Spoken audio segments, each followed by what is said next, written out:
You don't want to get mixed up with a guy like me. I'm a loner, Dottie. A rebel.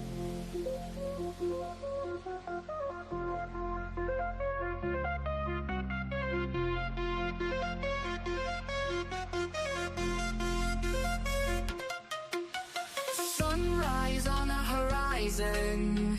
Sky is a little weird today. Things are getting a little weird. A little weird. With Skyjack Morgan. Bright and early new dawn. Every headline, every story. Bring y'all. Warning some glory. Yeah, that's totally true. Hey everybody, welcome to the show. Thank you so much for being here, you sexy mofos. I'm Jack Morgan. Let's do it, baby. Let's go.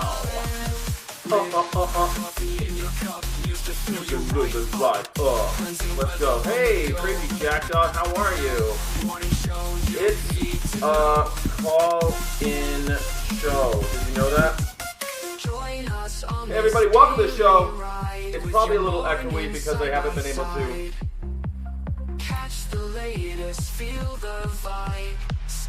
It's a call-in show, everybody.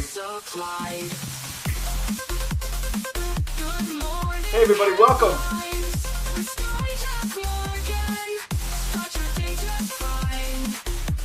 Information for you, darling. Alright, hello everybody. Welcome to the show. I hope you're having a beautiful day. Hopefully you can all hear me just fine. It's a little bit choppy on my end because, well, life is just like, life's a little choppy right now. Life's a little choppy. I just moved to Albuquerque, as most of you know. This is my new studio, but it's not really set up yet. It's not set up yet. Hopefully everyone can hear me just fine though, and we can have a little bit of a reaction show. Smash the audio sucks, says Jer here. The audio sucks, says Jer here. I'm sorry, audio. We're trying I'm trying hard to make sure. Let me see if I can get it to work. There we go. Does that work a little bit better? Hopefully that works a little bit better. How's the audio now?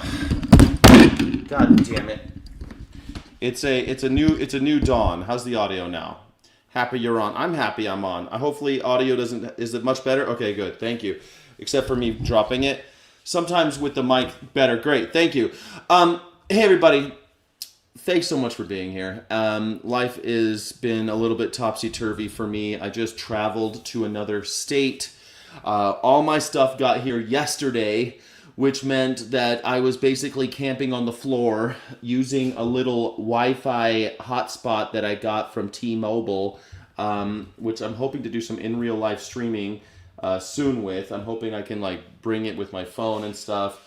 I finally got the internet working at my house yesterday. It has been a journey, if you will. It's been a journey, and I hope that you're with me. Thank you, Smokin' Blondie. Yeah, it's been a wild ride, Paul Campbell. Have you ever been to Albuquerque? Woo! It's hot in Albuquerque. It's a dry heat, though. It's a dry heat, and I'm enjoying it. I walked to the coffee shop this morning because my coffee machine just arrived. I don't really have a coffee machine. I make it with a French press. Just arrived, but I don't have coffee beans at my house. I plug in my grinder, and the place that the grinder, the outlet, it don't work. I got to get the outlet repaired at my house. It's a whole thing. I can't believe it, man. But I moved, and now I live in Albuquerque. Thank you, Kieran. Thank you so much for being here. Thank you, Kieran. I appreciate that. It looks like we also have 2 jewels from Jen Batch. Thank you so much, guys. I really appreciate it. I missed you. I was going crazy not streaming, but it was I couldn't. Even on Sunday, Chip and I, we were going to do the Sunday show, but it was man, I can't trust the internet right now because the internet I had no cable coming into the house. So the dude came and put it into the house yesterday. It's been a wild ride, for sure. But here we are.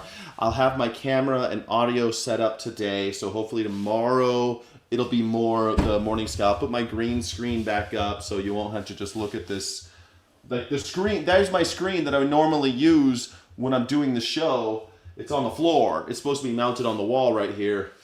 but it's a lot. There's a lot going on. Yeah, Starlink. Yeah, Starlink ain't great. Yeah, Chip had a good Sunday show. Chip did? Well, that's nice. He did it without me. Yeah, you missed the show, Kieran. I missed you. Is this how you spell Albuquerque? Yeah, that's it. You spelled it right. Albuquerque. Albuquerque. Keep it Kirkian. Yeah, Captain Quirky. But I've been exploring. I made a couple new friends. You know, I've been exploring the bars and cafes. And there's an art house cinema near me that I walk to every day. That's been really exciting. I've seen lots of good movies. I saw the Spider-Man movie at the Regal.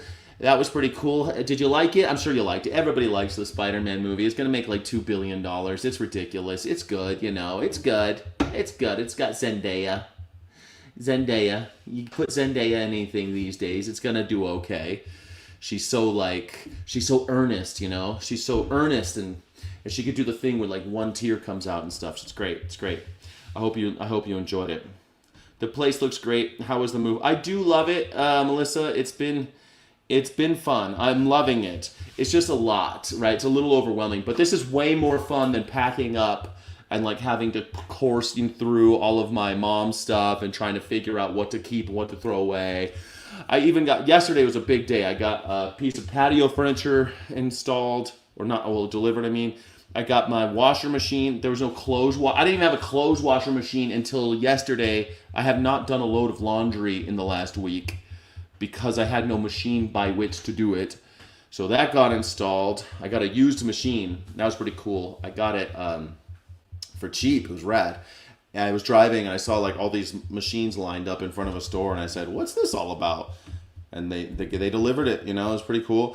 And then I got all my stuff delivered and the internet fixed yesterday. So it's been a lot. It's been a wild time. The unpacking is way better. True. Yeah, way better. You saw it last night?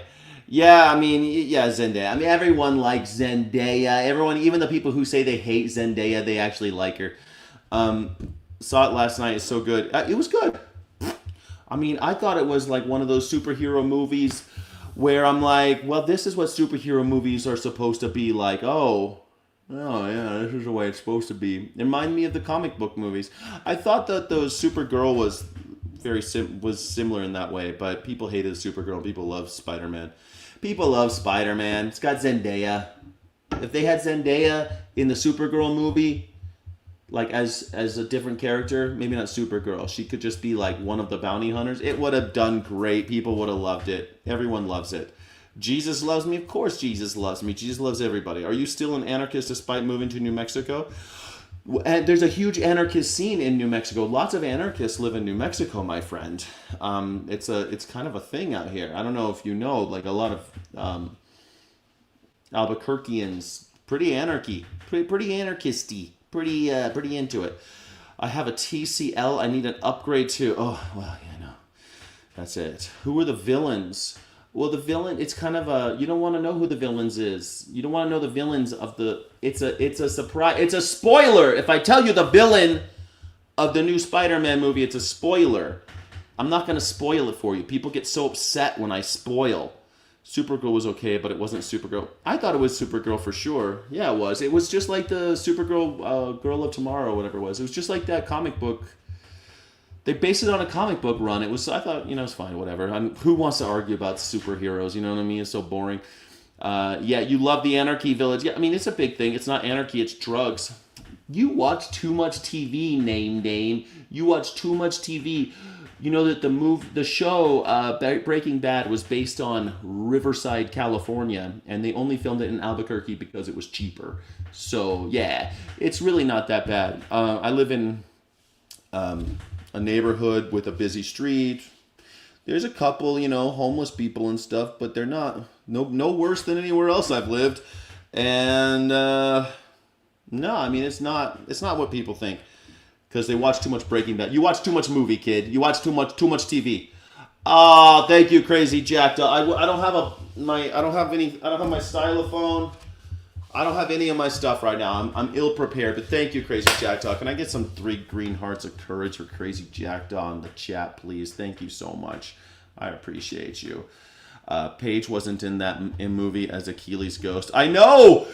Elliot Page was not in that movie as Achilles or Achilles' ghost. It was all, all that shit with Asmongold shitting himself because he thought a trans person was going to play. Elliot Page doesn't turn me on the way that Brad Pitt did when he played Achilles. I mean, it's such a weird thing. Elliot Page did a great job. Bookended the movie perfectly. Perfectly cast for it. As the soldier who shouldn't be a soldier, the person who doesn't belong, the person who feels like they've been lied to and betrayed. It was great. Man, I don't know why people... Look, no one's making... I would say that if you watch any Nolan movie, they're pretty ugly. But those action sequences are great, and everybody wants to be in them, so you get great performances, even from minor characters, minor roles. He is like the Terrence Malick. Have you seen The Thin Red Line? If you haven't, it's the same idea. An epic war movie with literally everyone who's famous in it. That's what you need to go see if you don't know. Achilles. Okay, so again, maybe you missed the reference. Maybe you missed the last couple weeks, but there is Achilles is not in the Odyssey, little kids. Listen, kids. Achilles is not in the Odyssey, and the ultimate warrior. He was impervious. He was blessed by the gods. He wasn't the ultimate warrior. He was just unable to be killed, except for, missed a spot. Missed a spot right there on the ankles, kid. Elliot plays Achilles' cousin. Yeah, Elliot plays Achilles' cousin. That's exactly it. You nailed it. I look like Elon. Well, Elon Musk has spent hundreds of millions of dollars trying to look like me, which I find flattering, because he's such a creepy looking guy until he got all that plastic surgery. And if I have to be the exemplar of manhood that billionaires are using as a pattern, Elon takes a picture of me and brings it to his plastic surgeon and says, can you do this? So I'm flattered, He's gotten himself a penis implant to try to be more like me. He's gotten himself his hair implants, teeth implants, a jaw implant. I was born this way, man. I don't know. I heard he's even trying to make his eyes blue like me. He's made himself taller. It's crazy. Never read the Iliad. I read the Iliad. I read it in college. It was great. It was good times. But listen, outrage for fictitious characters just shows a lack of intelligence. I get if you really gave a shit, but most of these people who are outraged about ancient Greek superheroes, they never give a shit about. They never gave a shit about the Odyssey and the Iliad. You think Asmongold read the fucking Iliad? You think he read the Odyssey? You think any of these guys? I went to college and I read it, and I only read the Odyssey more because my friend was translating it, and we talked about the translation stuff. But I didn't write, I read it because they made me. It was part of my college curriculum. I don't know why people are like, oh my god, Brad Pitt played Achilles, and now he really turned me on when he did it, and I want to be just like him. Yeah. Dolan Duck, not Donald Duck. Well, I didn't skip it. I'm going fast. There's lots of. I got chat coming in from 3 platforms, homie. I can't read them all. Thank you so much. That's what super chats are for, baby doll. Listen, baby doll. Don't you worry now, baby doll. It's all right, baby doll. There's this bartender in this town. Her name is Naima. And she calls everyone, she's like, hey, honey pie. I'm like, what? Did you just call me honey pie? And she's like, yeah, I called you honey pie. I'm like, okay. I thought it was pretty funny. But I don't know. Do bartenders ever call you honey pie? I don't know. I never get called honey pie.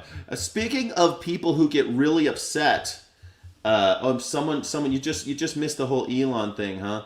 You missed the whole Elon thing. Rewind it, go back. You want to read it again. Yes. That's what you want to do. You want to rewind it and go back to where Elon Musk has spent hundreds of millions of dollars to try to look like a real man. I'm sorry if this is the first time you saw a real man. This is, you know how Michael Jackson wanted to look like Diana Ross? Elon Musk wants to look like me. He's spending lots of money, got himself his big... I think the fact that he got the penis implant really shows that he did his homework, that he got that, the pump and everything. I think that's pretty cool because, You got a big dick motherfucker like me walking around, you want to look like him, you got to get yourself an implant, homie. That's just how it is. He's even gotten his legs broken. I mean, I'm 6'5", son. I'm 6'5". Think Elon Musk? How tall is Elon Musk these days? I don't even know. Like, how tall is Elon Musk supposedly? Because you know that motherfucker's lying on his Tinder account, right? He's 55 years old. And how tall is he? He's 55. How tall is Elon Musk? He is 6'2". He's just a little guy. 6'2", just a little guy. You know, that's how it rolls. Yes, that's it. 6'5", blue eyes, New Mexico honey pie. Man, when that bartender called me honey pie, I was like, oh my. I was Twitter-pated. She's super cute, but I don't date bartenders. I don't know. I don't date bartenders, guys. I don't like doing that. I don't like doing that. It's nothing but bad news with bartenders. But she's super cute. She's totally my type. But no, I don't date bartenders. It's a rule. A man's gotta have a code. A man's gotta have rules, and that's one of mine. Don't date bartenders. Thank you. I look like Elon Musk and Tobey Maguire had a son together. Big digga. Well, judging by your PFP, should I tell you what you look like? Can anybody look at the PFP of Big Digga and tell me what they think he looks like? I'm not going to play that way, though. Get drunk enough, you never know. Nah, not me, man. I don't like dating bartenders. Don't like it. Because then you can't go to that bar anymore. It's all weird. They start giving you the stink eye. You're not welcome when you walk in anymore. It's bad news. It's bad news dating bartenders. Plus, bartenders, the hours that we keep. When I was a bar manager, man, the hours that we keep, we're not normal people. We're not for the normies, man. When I was running bars in Vegas, I was working from 6 p.m. to 4 a.m. That ain't normal. Bartenders are cool, but it's got to be no more than a month. But then you can never go to... Would you rather date a bartender or MAGA? Definitely a bartender. Well, MAGA, I mean, they're not even human at this point. If you're MAGA, I mean, that's like asking me, would you rather date a bartender or a pedophile? Because the only thing a MAGA is at this point is a pedo, a chomo, a fucking child lover. You know what I'm saying? These guys, these MAGers, the only reason they exist is to defend pedophiles. Thank you so much. I hope that you're having a beautiful day. Life is grand, and I think that you are ready to rock and roll as I am. My name is Scott Jack Morgan. I'm an independent news and culture commentator, free speech, and critical thinking advocate. And boy, are my arms tired. What even are the hours? 10 p.m. to 4 a.m.? Yeah, it's Vegas, baby. 6 p.m. to 4 a.m. 4 a.m. is when the clubs let out. You got to be there for it, baby. Things get nuts. Question about the essential basket of goods. You said they're going to be 30% cheaper than they would be at the grocery store down the street, or even if there's one not down the street, if it's a food desert. How are you going to keep people from taking advantage of that, that deal, basically? And is there going to be a limit on the number of items that someone can take that are discounted at that level from that essential basket? I mean, I guess, like, you know, if I'm Zoran Mamdani, I'm doing victory laps at this point, son. I'm like, what? You said I couldn't do it. I mean, I stand corrected, everybody. I stand corrected. You know what I'm saying? I thought for sure that Zoran Mamdani was full of shit, that he was never going to get this grocery store shit done. Did you think he was going to get this done? The rich are hurting NYC. Then I fact check. You know what's funny about the rich leaving anywhere? You know what's funny about the rich leaving anywhere? Fuck the rich. I'm worried about the middle class. I'm worried about people who actually matter. The rich? Why is everyone so concerned about the rich leaving anywhere? Fuck the rich. Fuck the rich. Am I still plugged in? Damn it, my fucking thing. I can't tell. You have this mic? Good. It seems like it's working. My mic has a problem, man. My mic won't stay where I need to do because I'm not set up. Listen, Why are you worried about the rich leaving anywhere? The middle class is leaving. The working class. You like going to fucking Starbucks and seeing a person smile at you and want to serve you properly? You better hope that there's some po folk living in your town. It's the working class you gotta worry about, not the rich. What spell did they cast over all of you idiots in America to get you to think that the rich are who matters? The rich do not matter. Are your neighbors rich? Are the people that you love billionaires? The poor are dying. How the hell are you thinking that it's okay that the poor can't buy a house, but you're like, but the billionaires might leave New York City? Fuck them! What do we need them for? They're the worst of the worst. They're the Epstein class. Oh my God, all the pedophiles are leaving New York. All the pedophiles are leaving California. Oh no. Meanwhile, they're fleecing us. Let them go. Let them go. Move. I hope they move into big towers in the middle of the country. I hope they all move to Omaha, Nebraska and live in giant towers. They can live in their fucking data centers. Have them move to their data centers. What do we need them for? If you chopped all of their heads off tomorrow, no one would notice. There's only 900 billionaires. The people who are leaving like California and Texas and New York City, and they're moving to places where they can afford it. People like me are the people who are normal, barely making it, regular folk that actually spin the economy, actually do it. They're gobbling the assets. Exactly. All they do is gobble up all our assets and give nothing in return. They buy and sell our children. They take up all of our they're the reason why cops exist. They take all of our infrastructure. It's not the poor who are gobbling up all of the assets and gobbling up all of our resources, taking all of our water, taking all of our crops. It's not the poor doing that. It's the billionaires. So let them leave. Stop worrying about, oh my gosh, oh dear Lord, what will we do without the billionaires? How will we manage? How will we manage? And meanwhile, you're like, fuck the working class? It's absurd. And the ones that did move, like to Miami, only raised the cost of living and hurt the working. Yeah, that's exactly it. The billionaires moved to places and hurt the working class. Off with their heads. Why are we bought? It's mind-boggling that there's even one American who stands with the billionaires and says things like, oh my goodness gracious, they're leaving New York City. Fuck 'em. They're the Epstein class. They're the ones in the Epstein files. Good. Make them leave. You want them gone. You would, if you had half a brain, you'd be cheering the exodus of the rich. Let them move. Let them build their own city in the middle of the country, and they can live in their data centers. Live in your data center. None of us can stand these things. Drink your poison water and listen to the sound all day long. Do it. Without the upper class, there's no jobs. You're a simp.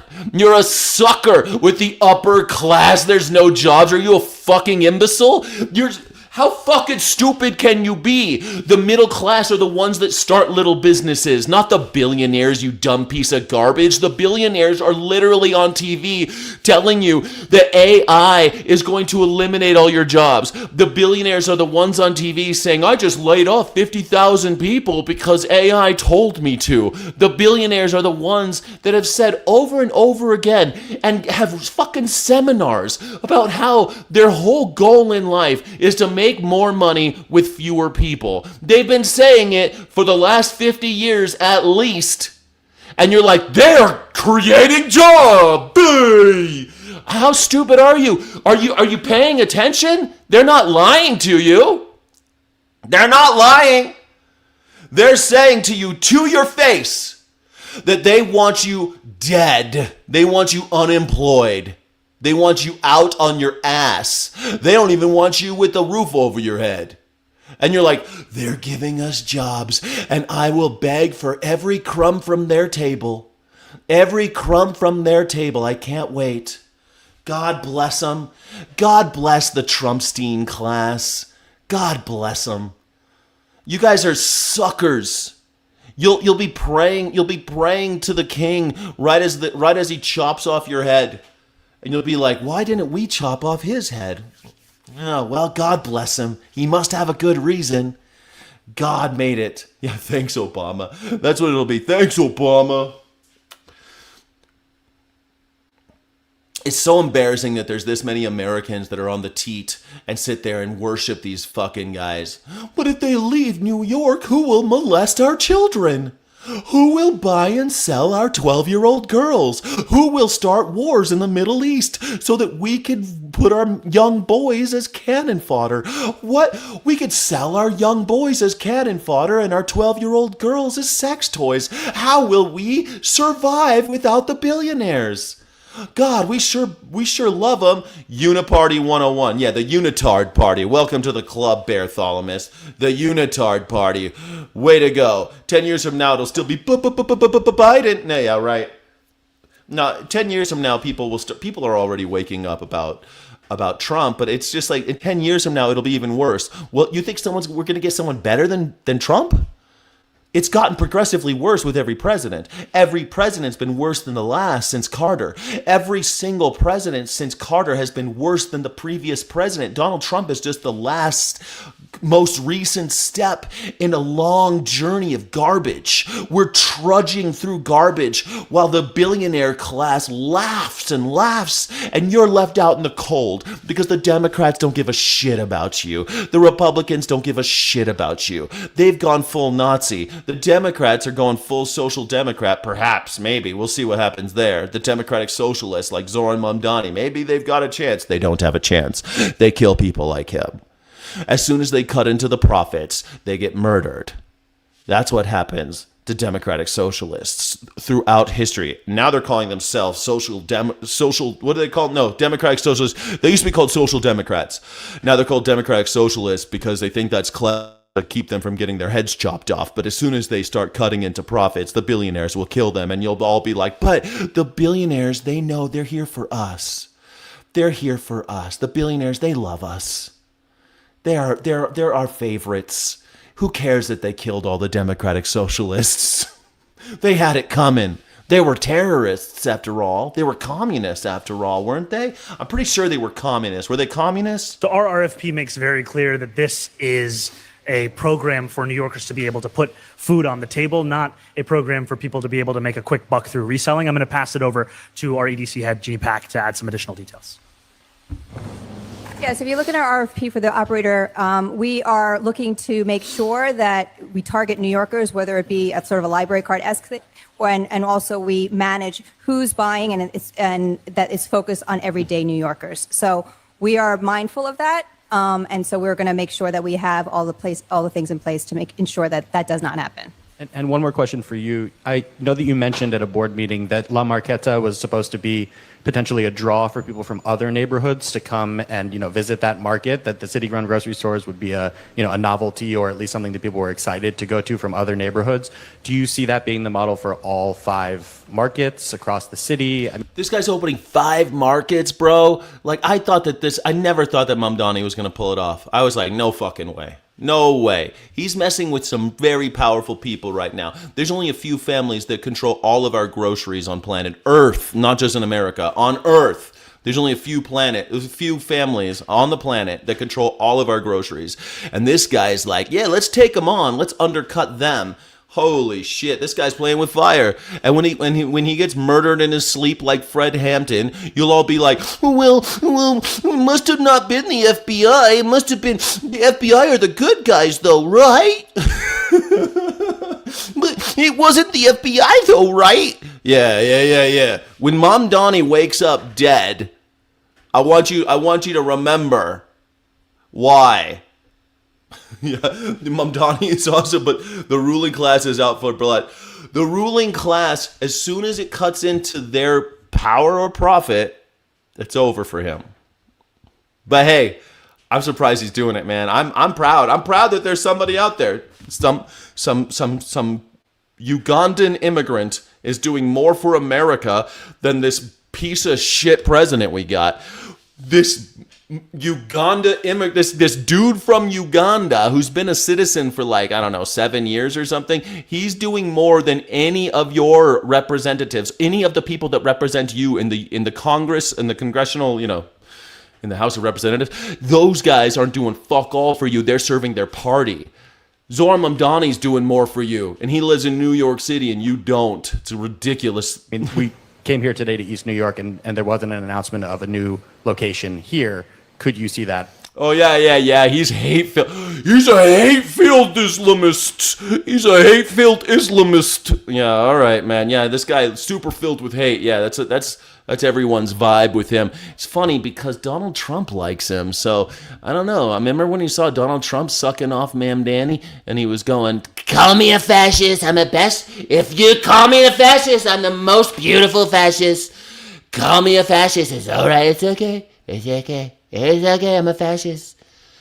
It's okay to call me a fascist because I'm a fascist and I love fascists, don't you, folks? We love fascists, don't we?" Type of thing happening. Yeah, I think to enhance what the mayor had just said, we are looking for these NYC grocery stores to enhance neighborhoods so that businesses there, like the local bodegas and independent grocery stores and other small businesses in that neighborhood, are strengthened through this NYC grocery initiative. So yes, we're envisioning that as part of the NYC grocery initiative to strengthen neighborhoods. Crazy, bro. It's happening. I can't believe it's happening. I can't believe it's happening. I'm truly astounded that Mamdani is pulling it off. I thought, no fucking way. He already did the child care for every New Yorker, free child care for New Yorkers. He froze the rent on any already subsidized, already rent stabilized apartments. He already froze the rent. He's working on fast and free buses. He got him to be faster. Now he's working on free. That's what he says. He's 50% of the way there on that, and he's doing the grocery store thing. I thought, no way. These people talk a big game, but they're actually going to build grocery stores 50% off of a regular. You know what? I would love that shit, man. I went to the grocery store yesterday. It's just me, man. I just bought a few things. It was $70 fucking dollars, man. I'm getting raped. I didn't even buy anything fancy. It was like greens, a baguette, some bread, a little tofu. I didn't even buy much, man. $70, homie. God damn. I do it. I want to go to Zoran Mamdani's free lunch. I want a free lunch. I want a free lunch from Zoran Mamdani. Can I get a free lunch, Mamdani? Give me a free lunch, Mamdani. I want one of them free lunches. Can you give me one, Mamdani? I sure would like it, buddy boy. We are finally having this conversation about, how our industry really did come from it and kind of is rooted in white supremacy, that tipping in itself. If we look at the history of tipping and how racist it is and how it has kept wages low for Black people for a very long time. And if you look at tipping now, how different the scales are in terms of who receives higher percentages of tips over other folks. This is really true. I was in the service industry my whole life pretty much. And I remember during COVID, people, more than once, someone said, "Take off your mask because I think you're Black," or "Take off your mask, I want to know what race you are." Before I tip you is what they were saying. Before I tip you, I want to see what race you are. Take off your mask. What? Yes. That shit really happened, and I can't believe it. Damn, tofu, it was $2.99, bruh. It was like, I got some tomato. I don't know what was so expensive, but I got myself like a little thing of vegan cheese. I don't know, man, $70 fucking dollars. Tipping isn't white supremacy. Well, Peter, this is where we have ideas and we talk about them. You're like, no critical thinking for me. No critical thinking for me. I will not entertain anybody else's ideas or opinions. I love when people are like, no, it's not. What an astute observation. No. No.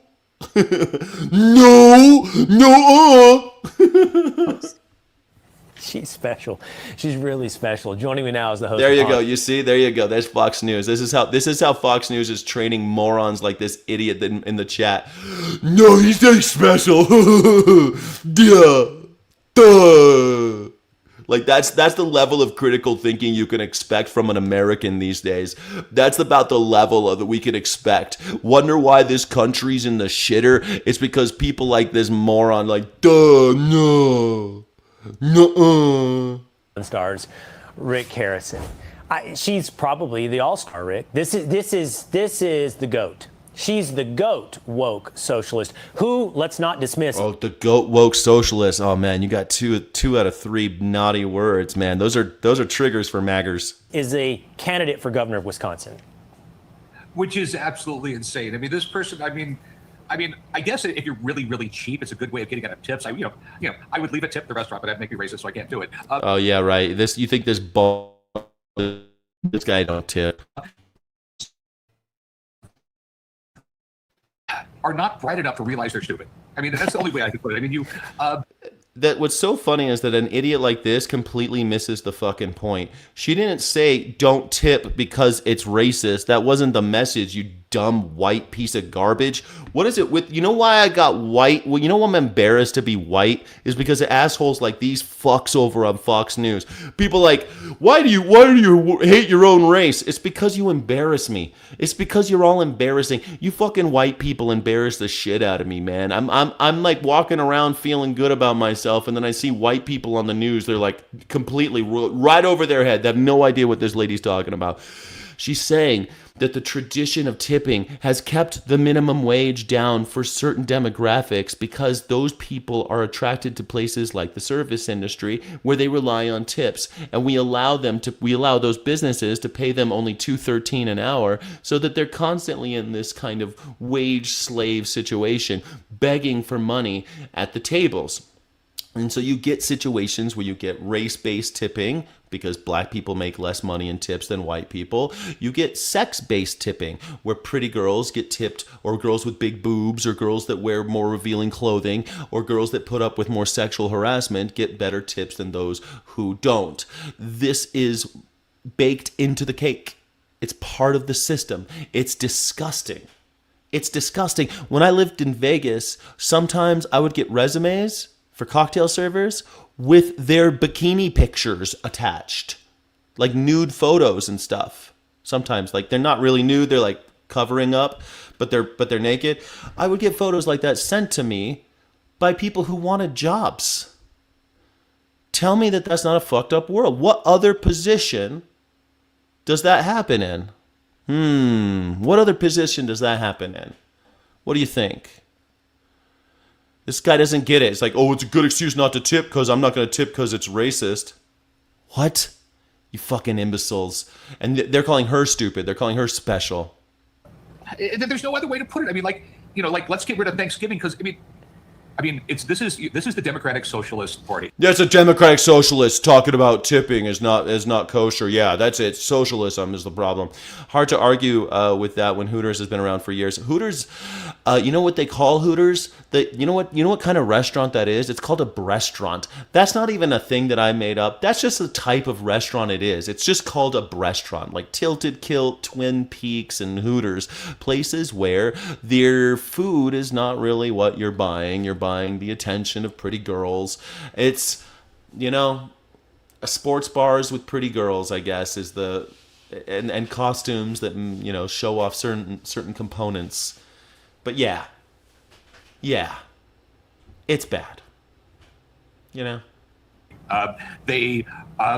have two groups in it: those people who are really, really evil and know that socialism will never work, but they just want power, and then you have socialism won't work. We need power. Fucking idiots. Like, socialism is purely the prioritizing of public need over profit. How the fuck do you think that someone is looking for power in that sentence?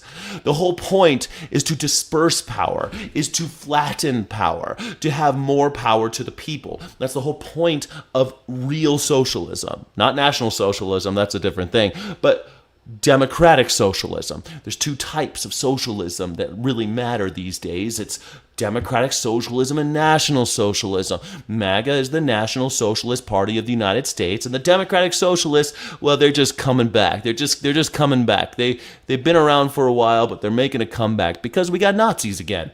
And there's always democratic socialists to stand up against the Nazis. Happens every 100 years. They change their names, you know. Usually be called social democrats, now they're social democratic socialists. But, you know, they just want power and they're evil. I'm pretty sure that we got trillionaires now. I don't know. We got a trillionaire? Why do we need a trillionaire?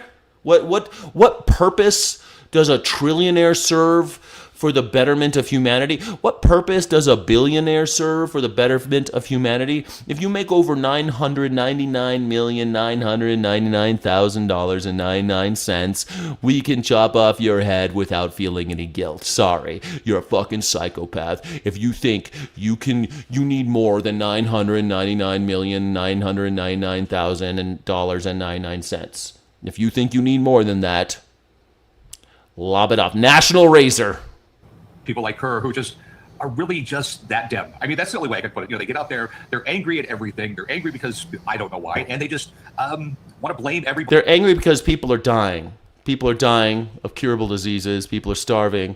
Even during the Great Depression, when people were making $4,000 a year, a house cost $3,900. Nowadays, you know, the average American's making like $50,000 and the average house costs $400,000. There's a lot to be angry about, you see. A lot to be a little pissed off. Funny in the world besides them actually going. Yeah, this is Rick Harrison from Pawn Stars. Yeah. I met this piece of shit, by the way. I guess I should have mentioned that. This piece of garbage. I met him in Las Vegas many times because I live there. And this guy is a garbage person. Not doing smart work. This guy's a garbage human, not a garbage person, like a guy that takes out your garbage, like a person made of garbage, like a person who has no value, a person that if he was blowing down the road and you picked him up and threw them into the trash bin, you would be doing the world a favor. That's what Rick Harrison is. Rick, I think you probably have some expertise in dealing with dim people trying to put one over on you. I think that's probably something that's right there in your wheelhouse. It feels a little bit probably like sitting at the pawn shop and trying to deal with somebody selling you some fake piece of antiquity.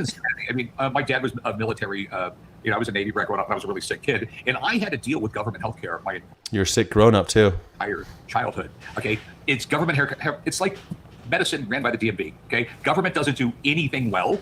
Okay, so it's just best that we have less of it and not more of it. In the end, that's just the way it works. And that's just the way it works. It has nothing to do with the fact that they, growing up, they took all the funding away from the VA after Vietnam, and when this guy was growing up, it has nothing to do with the fact that they just cut all the funding in order to balance the budget during the Reagan years and then also during the fucking Clinton years. I mean, that's how they do it. That's how they balance the budget, you see, without raising taxes. You only have a couple choices, really. You can either continue to tax people at the current rate and cut services in order to balance the budget, or you can continue services and then tax people more in order to cover up the shortfall. That's just basic business, buddy boy. That's just basic governance.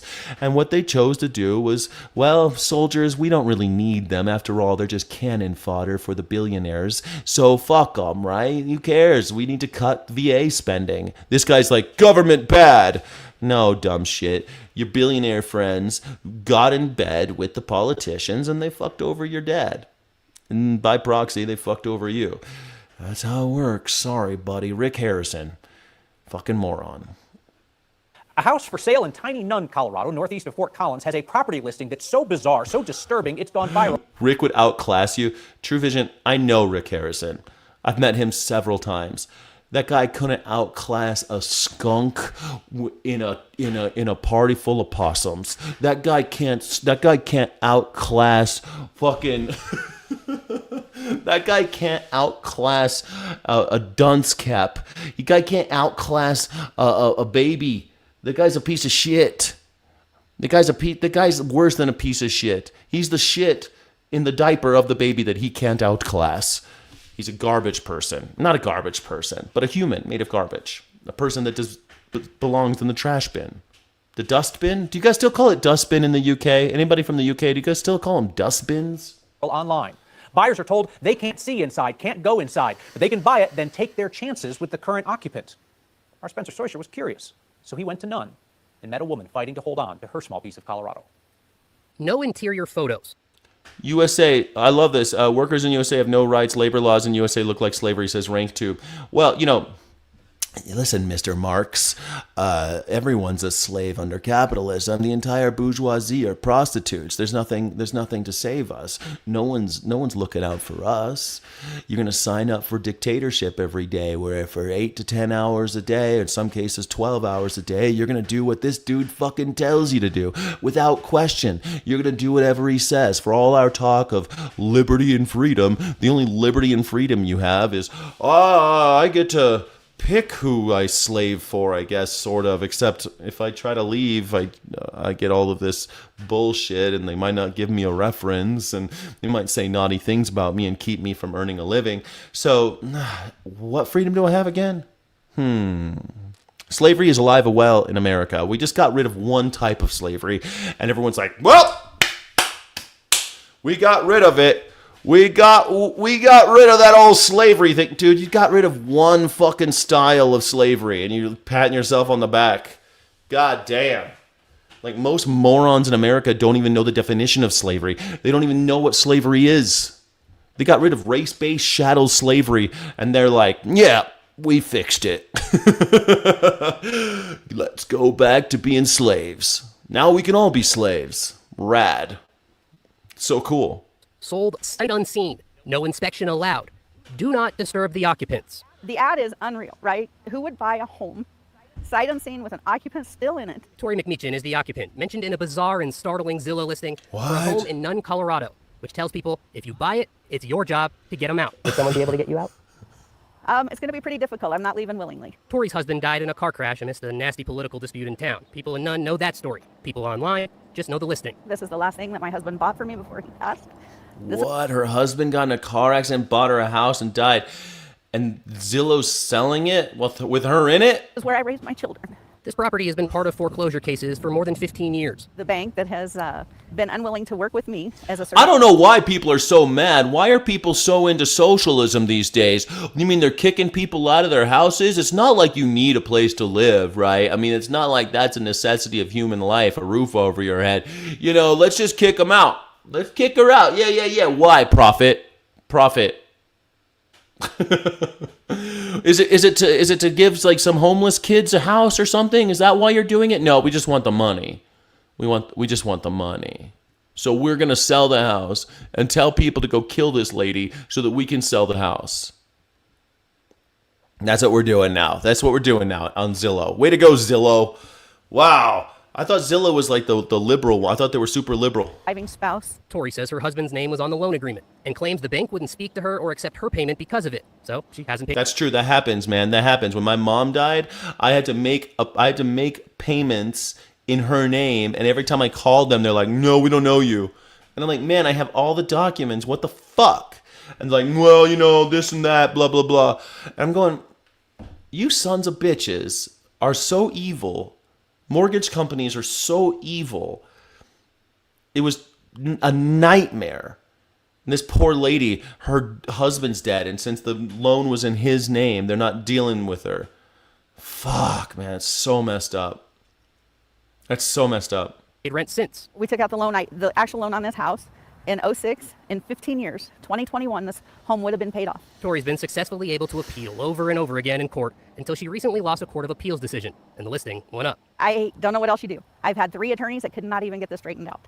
So what do you do? Her last hope, she says, to be evicted, relying on a 2024 change to state law that guarantees evicted tenants a right to a jury trial. We put a lot of work into this property. She's still got pride in where she calls home. And with the listing up, she jokes, she's not a half-bad roommate. I'm staying. They can come on in, but I'm not leaving. Jesus, I hope she has a gun. I hope she's got an arsenal. I hope she's got a damn arsenal. It is weird, though. It's weird that they won't accept money when people die. It's very difficult. And I remember when that happened to me, I had to go into my mom's bank account because I had her password. And I had to make the payments through her bank. And then finally, I just started sending paper checks from my bank. And that worked for a little while. But then something weird happened, they raised the they raised the insurance payment or something, and I didn't know. And because I was just sending paper checks on repeat, right? And then they sent me like, we're foreclosing on your property if you don't pay us for this insurance back pay. I'm like, what the fuck? So I paid it, you know, but it's like, it's really scary. They're always like, the second, because they're not playing ball. And so the second you miss a payment or something, we're going to foreclose. It's scary, dude. This poor lady. Now she's listed on Zillow. Man, I hope she's got lots of guns. I hope she's got lots of guns. And I think Colorado's a stand your ground state. Let me see. Is Colorado a stand your ground state? A no duty to with. Is Colorado a stand your ground state? Let me see. Colorado does not have a statutory stand your ground law, but the state recognizes through court decisions and jury instructions that individuals have no duty to retreat before using reasonable self-defense anywhere they are legally allowed to be. Ooh, I wonder, is she legally allowed to be in her own house? Man, I wouldn't retreat. I hope this lady stands out. I hope she never gives up. I hope she's like Clive and Bundy. Never, just don't get on a plane, lady. They'll kill you. Don't get on a plane, lady. Don't leave Colorado. She can't even leave her house anymore. She probably can't even go to work. They'll come and just take her house from her. Damn, that sucks, bro. That sucks to be her. I feel sorry for her. Also tonight, Missouri voters giving a resounding no to two big questions on the ballot, both with long-term implications on the power of state lawmakers in Jefferson City. Amendment 4 failed. Well, squatters' rights only work. Well, in Colorado, they might not have squatters' rights. It depends on what state you're in. But, like, also, you'd have to be, if she's not paying the taxes on it, because that's the thing. The government might not fuck with her as long as she's making the tax payment, because she's still, like, when the tax payment came, that happened to me, again, with my mom's house. My mom's dead. The mortgage company won't talk to me. And I'm like, okay, I get this letter about the tax. And so I just paid it, and it sucked. It was so much money.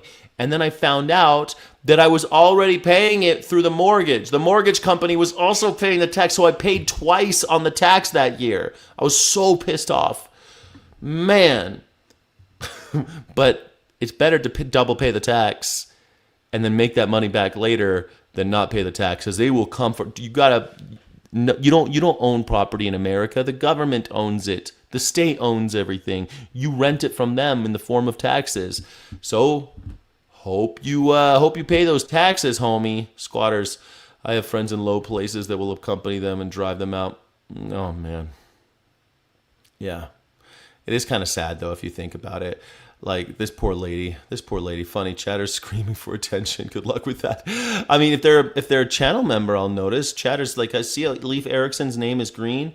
Leif, thank you so much for being here. I appreciate you. My name is Skyjack Morgan. I'm an independent news and culture commentator, free speech and critical thinking advocate, and boy, are my arms tired. Thank you so much for being here. Channel members get extra streams, extra content, and extra love in the chat. If you'd like to be noticed, please become a channel member. Sky City Rebels, you make the world go round for me. Thanks to the moderators as well. Thank you for being here. This is my first broadcast from Albuquerque, and my studio isn't set up yet, so please forgive the lighting.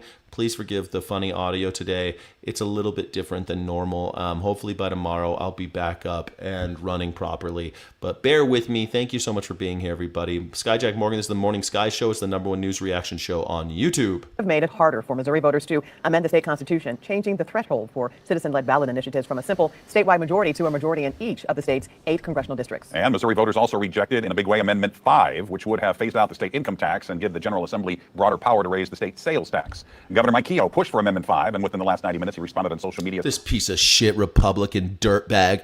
Get rid of the income tax and raise the sales tax so that we can make more money off of the working class and the rich people can get away with murder. That's what this is about. Missouri tried to eliminate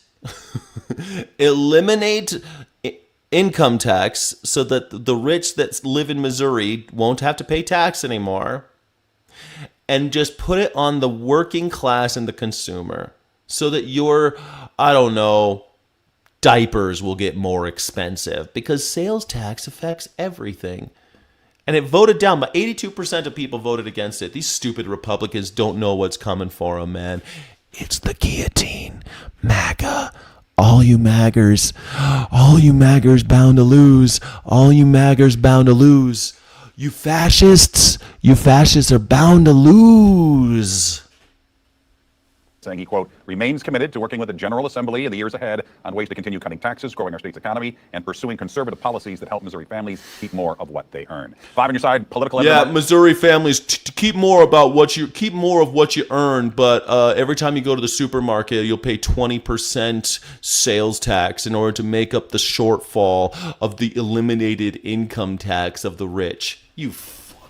I can't, I'm proud. I'm proud that people in Missouri actually saw how fucked this was. And you know what? Missouri ain't some blue social democrat state. They're almost, it's funny, people, they consider themselves libertarians because they think that capitalism will save them somehow or whatever. They think the almighty dollar sign is somehow going to, pick them up out of poverty. But, at the end of the day, they're really just anarchists. They all just they want the government to leave them alone. They want the rich to pay their fair share. They want to fucking be with their churches and their neighbors. They want to grow their own little vegetable gardens and trade with their friends. People are pretty cool, really, if you just leave them to do their own shit. People are pretty rad. They collaborate, they cooperate, they create community. And the government comes and fucks all that up because the government's run by, that's right, billionaires. The government's run by Israel AI, and I had a drink with somebody yesterday called it, the government's run by Israel AI and Palantir, which is, AI and Palantir are the same thing, but yeah, Israel and Palantir are basically running the country now. You're welcome. Maggers, way to go, Maggers. You have been placing nearly all the blame on the COVID pandemic and the way that the U.S. responded to it squarely with Dr. Fauci.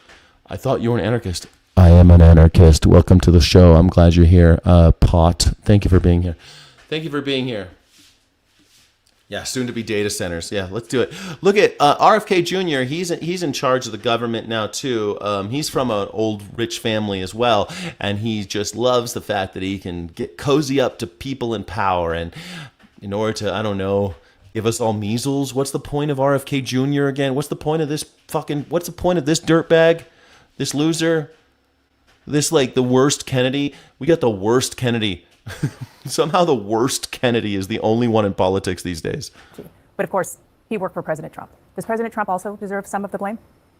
Well, President Trump, as you recall, wanted to. And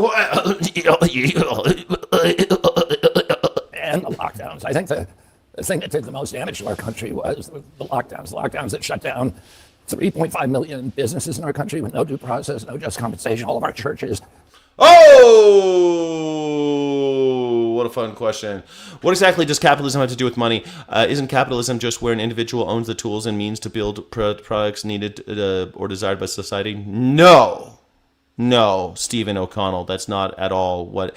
So capitalism is the means of production handled only by the few, so that in the pursuit of profit and exploiting others, they're able to control, if you want to say a machine. You said tools, it's a great example. So all of human history and human ingenuity and human effort created something like the steam engine, right? And then someone comes along, it's like, this steam engine only belongs to us. Only we are allowed to use it. Yes, we know that all of human history has led us to this, but only we are allowed to make money off of it. You'll have to work for us. What? Yeah, but don't worry. Here's a little trick that we're going to pull on you. If you collect enough of these rectangular pieces of paper and flattened little metal discs, we're going to call it money. If you collect that, we're going to call that liquid capital. If you collect enough of it after chasing it around like Pokemon, you'll be able to buy a machine someday too. Yes, I know, I inherited all of my wealth and I was born with this, but I control this. So the money becomes the means by which they separate you from the means of production. You see? Pretty simple. And the way they keep you enslaved. So when someone comes around saying, hey, I'm going to pay you a bunch of money. What do I need money for? Well, in order to buy anything, because I'm the one who sells it all. You have to come to me for the money to buy groceries now. Oh, yeah, so you're going to have to get in the factory for 10 hours a day and work for me. And your kids will work for me as well. And that grocery store, your kids will work there too. Your wife will work at the grocery store. You'll work in the mine. I own both. It's going to be great. Capitalism. It's wonderful. There you go, Stephen. Read The Wealth of Nations if you want to know. Adam Smith wrote it. It's a fun little book. You can also read the Communist Manifesto. It only takes you 45 minutes, and it's free to read. Read it. Unending growth required for capitalism, possible to maintain.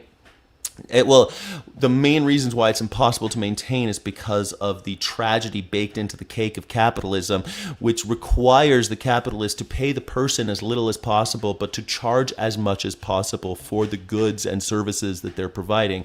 So as you charge more and more and you're paying people less and less, the gap between rich and poor gets wider and wider. So what you end up with is two columns, those who have inherited wealth and power and those who are worthless to the system.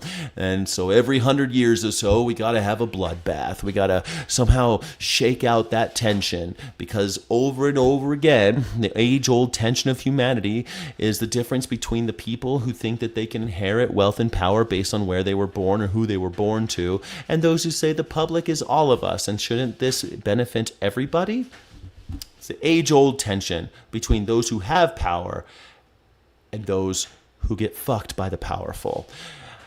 Well, and those who just, suck up to it. Because there's a lot of people who just invest in the hierarchy because, like, a poor white man feels better than a poor black man. So they just go, well, I don't want to be treated like a poor black man, so I'll worship the rich because I don't want them treating me like a poor black man. So they invest in the hierarchy, you see. And therefore, we never have solidarity amongst the class, the middle class or the lower class. If we all got together, after all, there's billions of us.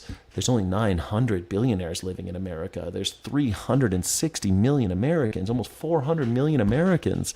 And there's only 900 billionaires?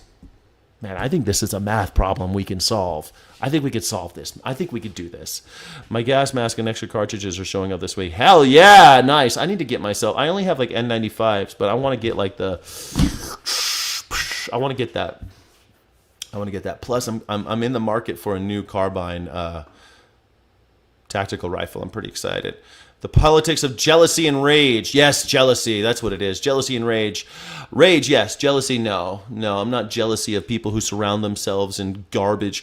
Have you ever seen the Melania movie? It's a fucking masterpiece. You should watch the Melania movie and pay special attention to every room they're in and how hideous it all is. I mean, these are the types of people in the movie. They're talking about how they're going to serve a chicken's egg that's plated in gold, hollowed out at the yolk and filled with caviar. Does that sound tasty to you to eat with a spoon? Fucking disgusting. But because of its opulence, because of the symbolism of a golden egg filled with fish eggs, a golden chicken's egg filled with fish eggs, who wants to eat that? They didn't show anybody eating it, but they showed the egg. No, I'm not jealous of people like that. No, because it's fucking disgusting. They have no taste. They don't listen to music. They don't appreciate art. They can't even decorate their own homes. They just deck it out in gold. You remember when they went into Saddam Hussein's house? They found the golden toothbrush and the golden toilet and the golden AK-47. It's the same shit as Donald Trump. These people who worship power, they're horrible, horrible humans. I'm not jealous of them for a second. Their life is ugly and disgusting and murderous. It's horrid.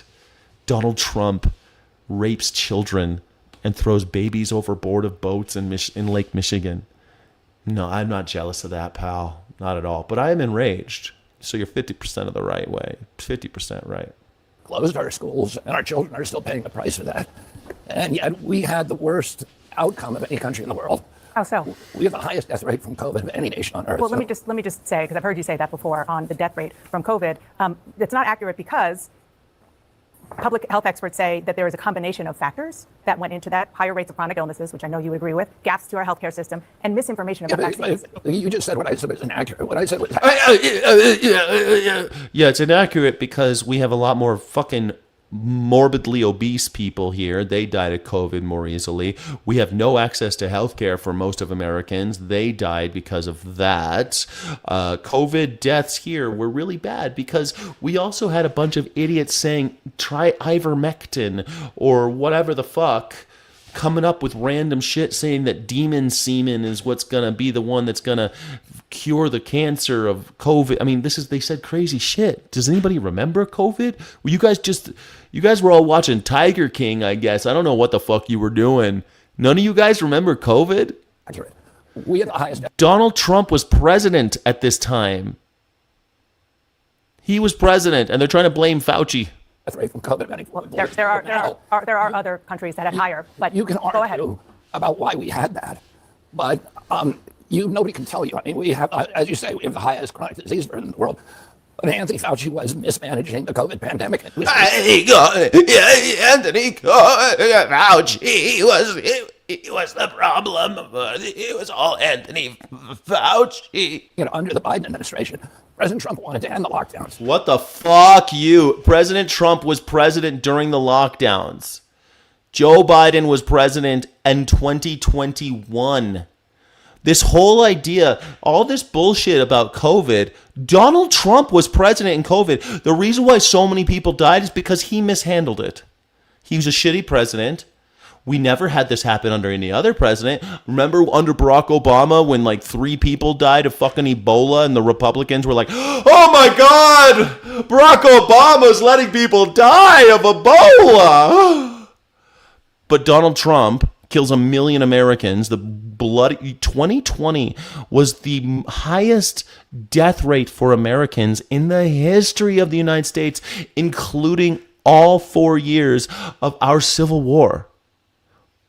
All of the Civil War killed fewer people than 2020. More than any war ever fought by the Americans, more people died in 2020. We only lost, 270,000? I forget now. We only lost under 300,000 people in World War II. More people died in 2020 because of Donald Trump. Donald Trump was president in 2020.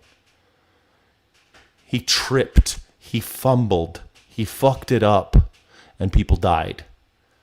And then when we voted him out, he tried to stay, and he fucking did the January 6th bullshit.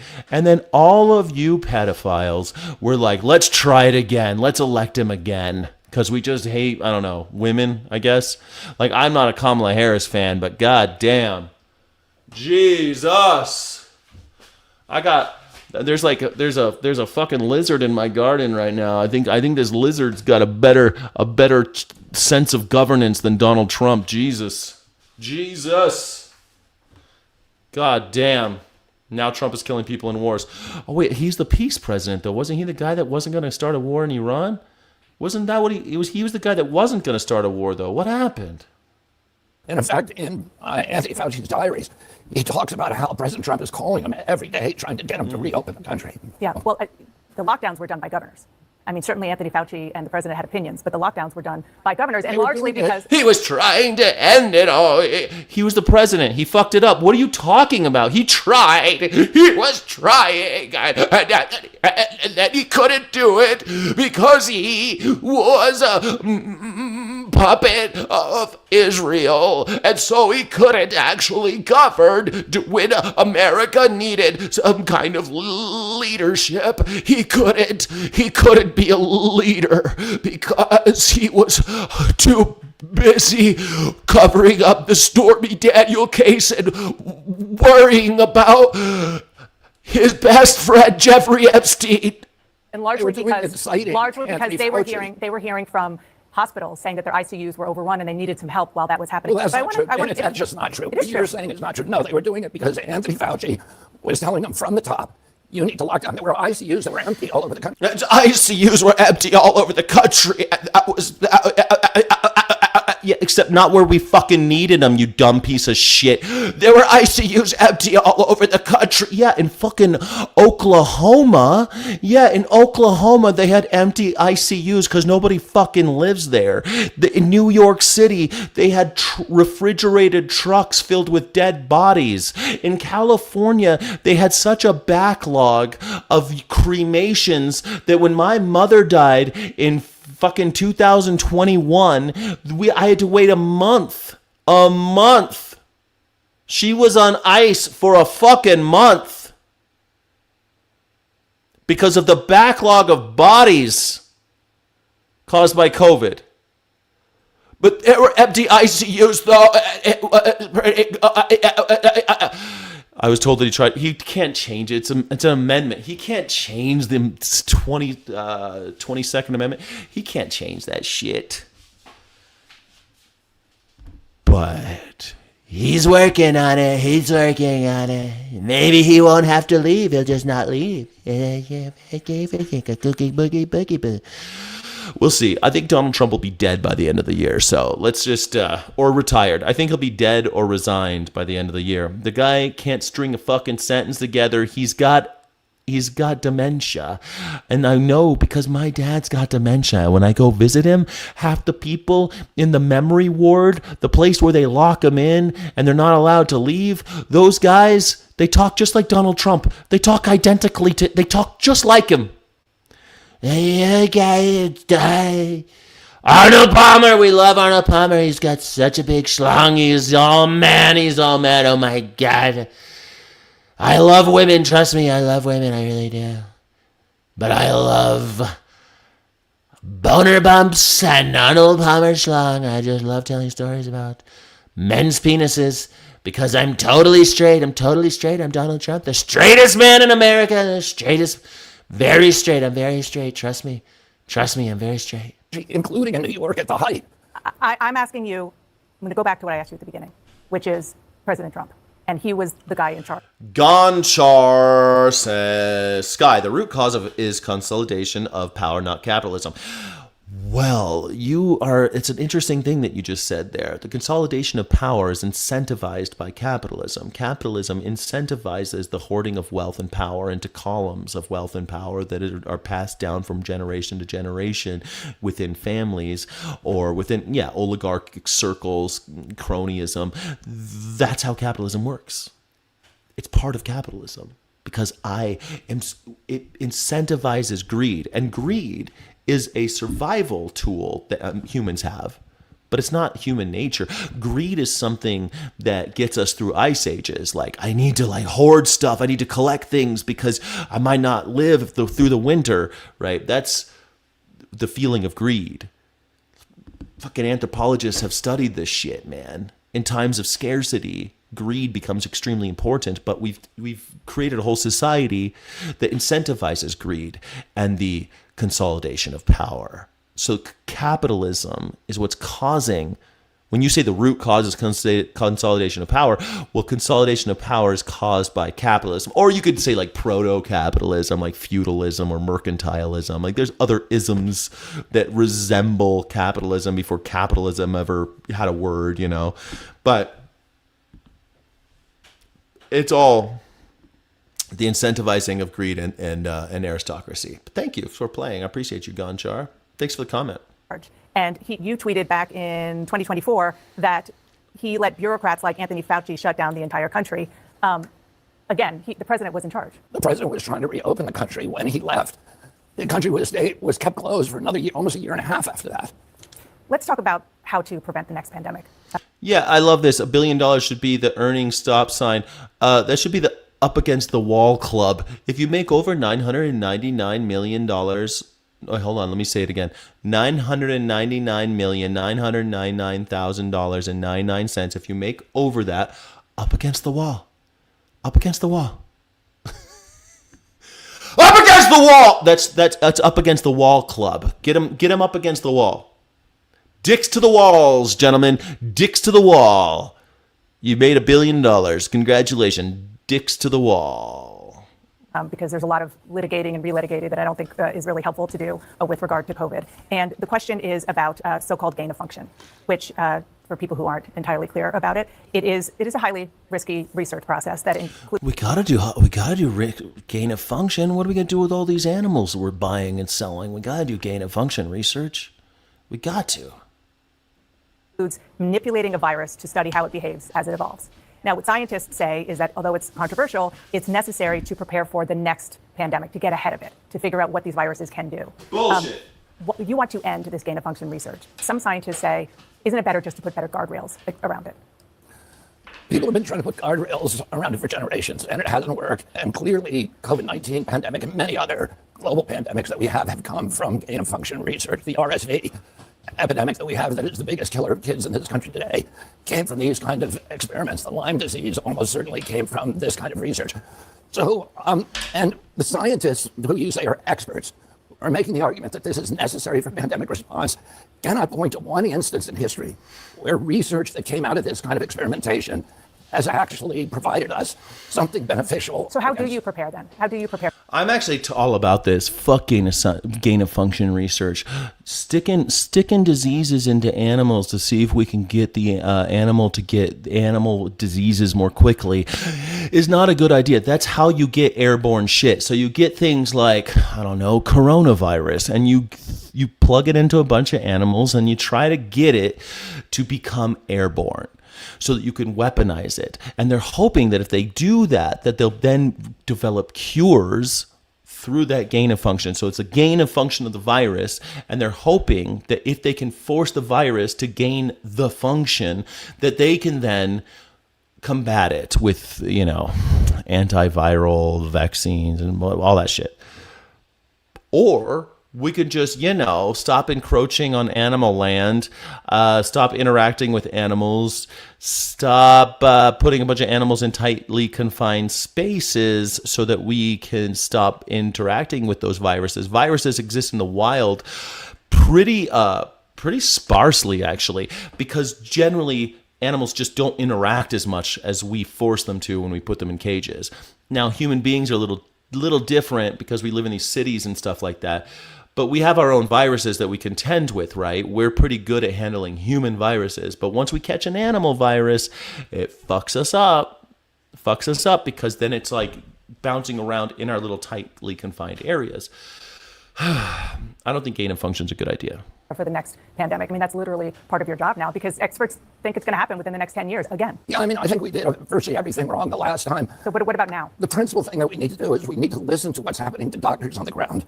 There are 15 million frontline physicians around the world. Let's listen to doctors. They've never steered us wrong. Welcome back, Jack. Thank you so much. Kathy Skywalker is here. Thank you so much, Kathy Skywalker. Appreciate you. Sky City Rebel, Kathy Skywalker. They're mainly now connected through the internet. We can tell on the front lines what's working and what's not. If we had listened to those doctors. Icy says, do I think Civil War 2.0 is coming? Icy, I hope you're still here. Sorry I missed the chat. Listen, I don't think Civil War is going to happen. I'll tell you why. There's no resources to fight over. Civil wars happen over resources. There's no resource to fight over in America. So what does it look like? It looks like the end of every civilization, every empire. The American empire is coming to about 500 years old, and usually in that last 100 years, it starts to slip. It starts to go down. Our empire started in about 1610 with Jamestown, and we're about there. We're almost there. And the last 100 years is what we're in right now, and it starts to slip down, and it kind of peters out, and it doesn't look good. The Romans had to do it. The Byzantines had to do it. The Persians had to do it. We're going to do it. The Coachia tribe, they had a huge empire. The Mayans, all these guys. They always have these huge empires. They get really big, they get real top heavy, and then they can't sustain themselves, and they fall apart, and they start looking like Swiss cheese, and they all split up, and it looks like little anarchy for a little while. And then human beings, they start making institutions again, and then they build up another form of nation state, or another empire emerges. But in the meantime, mutual aid will be the rule of the day, and you'll start meeting your neighbors. You'll start growing your own vegetables. The government will cut areas loose that they can't sustain anymore. America will look smaller and smaller. Different states that don't matter to them anymore will just be cut loose, kind of like parts of Detroit, how the city doesn't police it anymore or administer anything anymore. And that's what it'll look like. You don't need a civil war. There'll be skirmishes. There'll be a couple fights, but it won't be like the government versus some kind of confederacy. That's not going to happen. No, I don't think that that's ever going to happen. Not in my lifetime. I don't think that's what happens when societies start to crumble. When empires crumble, they don't have a war like that. Yeah. You're not falling for that Civil War movie from 2023. No, I mean, that was a joke movie, right? I mean, the movie is a joke about what would happen if California seceded or, the Western states seceded because Donald Trump tried to serve a third term. I just don't ever see that happening. The Republicans and Democrats are not that different. Donald Trump is just another puppet of the oligarchs. He's one himself. He's not going to live much longer. And they'll put somebody else probably worse than him in the next round. It's not going to get better.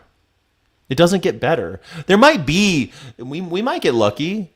We might get lucky and have a decent president next time, but probably not. Who do you think is going to be the next decent president or the next biggest disappointment?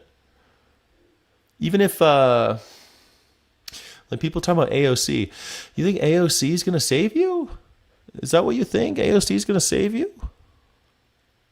AOC is not going to save you. No. Not at all. During the COVID pandemic, we would have saved potentially millions of lives. There were therapeutics out there that were working. There were doctors that were having no deaths from COVID and treating, in some cases, thousands of patients. And we weren't listening to them. Instead, we were doing the opposite. We were shutting them down. And then, Dana, the other thing that I would say is that we need to protect our constitutional rights. That is the primary obligation of our country. Mean? Well, during COVID, we completely dismantled our constitutional rights. We began censoring people and violating. Okay, you're saying what not to do. I'm asking what to do. But I want to talk about. That's something to do. He's like, she's actually, it's your fucking job to make sure this doesn't happen again. What are you doing about it? No, they dismantled the Constitution. They dismantled the Constitution every day. The Constitution doesn't matter. No one gives a shit. You have no freedom of speech in this country. Unless you're saying something positive about the government, then you've got freedom of speech. You say something critical of our government, they'll put you in jail and eventually kill you if you keep doing it. Martin Luther King Jr. was imprisoned 30 times before they finally killed him. They tried to get him to kill himself. They ran psyops on him, COINTELPRO. Like, this is something that is well documented. The FBI murdered Martin Luther King Jr. for talking. And you want to tell me we got freedom of speech? They dismantled our Constitution. Yeah, they did. No fucking shit, bro. Where you been, JFK? I mean, RFK? The truth is the guy has no fucking plan about what's he going to do. Fox News alert, major cover-up inside of the DNC. Leaks everywhere. Remember the autopsy report? They audited why they lost? Well, a chapter went missing about Biden, money, and the consultant class. More on that in a second. The autopsy's author says he personally handed the chapter in a 3-ring binder to the chairman of the DNC, Ken Martin, and said it was never seen again until now. Ken Martin denies he's in on the cover-up, but it should be easy to figure out, right? Pull the emails, right? Wrong. All the emails wiped clean. They pulled a crooked, deleted for security purposes. The autopsy's author says he knows why they nuked the chapter. That chapter was basically the cause of death, why the Democrats lost. And this is what they were trying to hide. Quote, this is why they lost. Are we seriously still talking about why the Democrats lost? Why play this loser? Because this guy, I hate to tell you, this is the voice of a generation. People love Jesse Waters. If you're not watching Jesse Waters, then you have no idea what MAGA is talking about. He and Gutfeld are MAGA. They're the left and right punches of the MAGA universe. They're deep into the MAGA-verse. So that's why. Plus, I play everybody. I play CNN. I play a little fucking Fox. I try to mix it up. I try to mix it up. You don't like him, but I don't really care about why we somehow ended up with Donald Trump again. Well, the Democrats suck. Shit. Yeah, sorry, just the cult. Yeah, the voice of a generation. Just a joke, voice of a generation. It's just joking, okay? But he is the vote of, yeah, everyone hates him. Everybody hates Jesse Waters. I know everybody hates him, but we got to pay attention. Not everybody hates him. He's still hugely successful. There are too many people who have become generationally wealthy off politics and drive too much of the decision-making within the ecosystem. Are you talking about RFK Jr.? The people in the room at the highest levels of 24 decision-making misunderstood the mood and practicalities facing everyday America. The secret chapter also says the Democrats... Yeah, do you remember when Donald Trump said he was going to lower our grocery prices by 30% in the first 12 months? The gas prices were going to go down 50% within the first 12 months. Do you remember that? When he said both wars would be over in the first day of his, not before his inauguration, after the day after the election, that he would end both wars. People are still getting killed in Gaza. That Ukrainian thing still going on. Funny. Gas prices are up about 60%. Wait a second. Grocery prices are up too. What the heck? Did Donald Trump lie to us? Did Donald Trump lie? What in the heck? Oh my googly moogly. How did we do that? How did we allow this to happen? Maybe the Democrats should have lied more. I wish they had. Fucking Democrats. Fucking Democrats.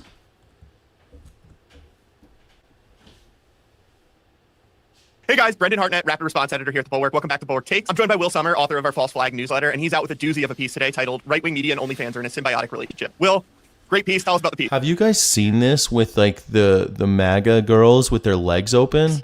Thank you. Yeah, this is a trip into a sordid world, a world where sex sells. Okay, so this is a story mostly about a woman named Savannah Cannon. And, I suspect that may not be her real name.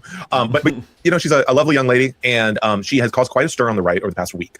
She's someone who is pumping out short-form video content, very stuff that would not be out of place at the Daily Wire or Turning Point USA. Like, she kind of shows a video, and she's like, it's like an immigrant or a trans person, acting in a crazy way, and she goes, these liberals are out of control. But what's unique about her, and what has agitated a lot of other women on the right, is that she is sitting in an unusual way, a way that seems perhaps designed to provoke more than a political reaction. Let's play that clip. It blows my mind. She is the opposite of everything that we stand for in this country, and she literally married her brother. We do not marry our brothers here. So we don't marry our brothers here. It's so weird. She sits there with her legs open. Have you seen this lady, Savannah Cannon? She's like the MAGA maggers. She has her legs. She's kind of reclining in a chair, and she has her legs kind of posted up next to her, and she's wearing thin yoga pants. For those who are just listening, it's really outlining, let's say, like her entire body, and then perhaps the lower region in particular. And this is something that if you look at her videos, this woman has nearly 300,000 followers on Instagram on her politics account. And I mean, this is something, if you look at her videos, she's doing all the time. She's like hiking up the pants. So Brendan, I suspect that there might be something else going on here. Yeah, so how did you come across her? Because I will say this week I've been seeing a bunch of her videos in my timeline as somebody who follows a lot of Groypers. And I'm sure you have been seeing her in your timeline with your algo. Yeah, so why is she significant? Like, why does it matter that this woman is out here giving hot takes while showing off her crotch? Yeah, so what's going on here is, let's just establish this. She's an OnlyFans model, and she's trying to get subscribers by hook or by crook to sign up to see, sexy pictures of her and pay for them on OnlyFans. Now, what we're seeing is that she recognizes right-wing media as a good client funnel, customer funnel. And so she tried other stuff. Oh, here's me being sexy at the gym. I did okay, whatever. But her big hit has been, I just need to sort of pose as a conservative talking head. Maybe these are really her politics. But, it kind of looks like she has a podcast and stuff. As far as I can tell, that's not real. It's basically like, it has the trappings of a conservative media woman. But instead, it's just like, by the way, once you kind of dig enough into my link tree, you're going to find my OnlyFans. And the reason this is relevant is because this came across my feed when Lauren... This is brilliant. All these grifters who love to rip off maggers. I love this. Like, it's so easy. Have you heard about all these people that they sell the magger t-shirts? These people are just such easy marks. Who's sort of a far right. She was actually a Delaware Senate candidate. She was a Republican nominee in Delaware a few years back. She's kind of affiliated with like Milo Yiannopoulos, so she's like kind of coming from that world. She's like, I guess it's like kind of Nick Fuentes adjacent. But basically, she was Savannah Cannon had some kind of like pro-Israel or like anti-Muslim comments, and Lauren was like, look at these kind of traditional or these kind of conservative establishment media women. These are tramps essentially. You can see, look at how she puts her legs up. And so this sort of started a whole debate on the right about the place of sex appeal in political commentary. Are all these right-wing boomer men just simps being preyed on by Savannah Cannon and her ilk? Yes. Conversations like this. And I should say for those watching at home, it's not just her crotch and butt crack that's in the video. She is also showing her feet, and we at the Bulwark do not kink shame. So I know there's some people who are into that. But it's a really interesting strategy. Has it proven successful at driving subs to her OnlyFans? You know, her sub count isn't public. And, you know, I'll give you an example, Brendan, of how innocent my mind is. The first thing I noticed was the bare feet. I was like, oh, she's doing like, you know, because you'll see, you know, social media influencers will sometimes block out their feet in pictures to like, keep the word away the sickos, or, you know, or whatever. But in this case, and then I thought, oh my goodness, so there's even more going on here. What's with these legs? Why is she crouching this particular way? It's, you know, bullshit. You saw a woman with her legs open and we're like, hold the phone. She's not wearing any socks. I think it's, I feel like sort of like I saw a woman with her legs open and I realized that she wasn't wearing any socks. You know, if just so you know, like Bulwark is, a lot of the people on Bulwark are gay conservatives. I think they call them log cabin conservatives. And they're never Trumper. They all hate Trump, but they're all conservatives. And it's kind of fun to watch the Bulwark every once in a while because it's like, how do you guys live in this world? You hate Trump, but you're conservative and you're gay.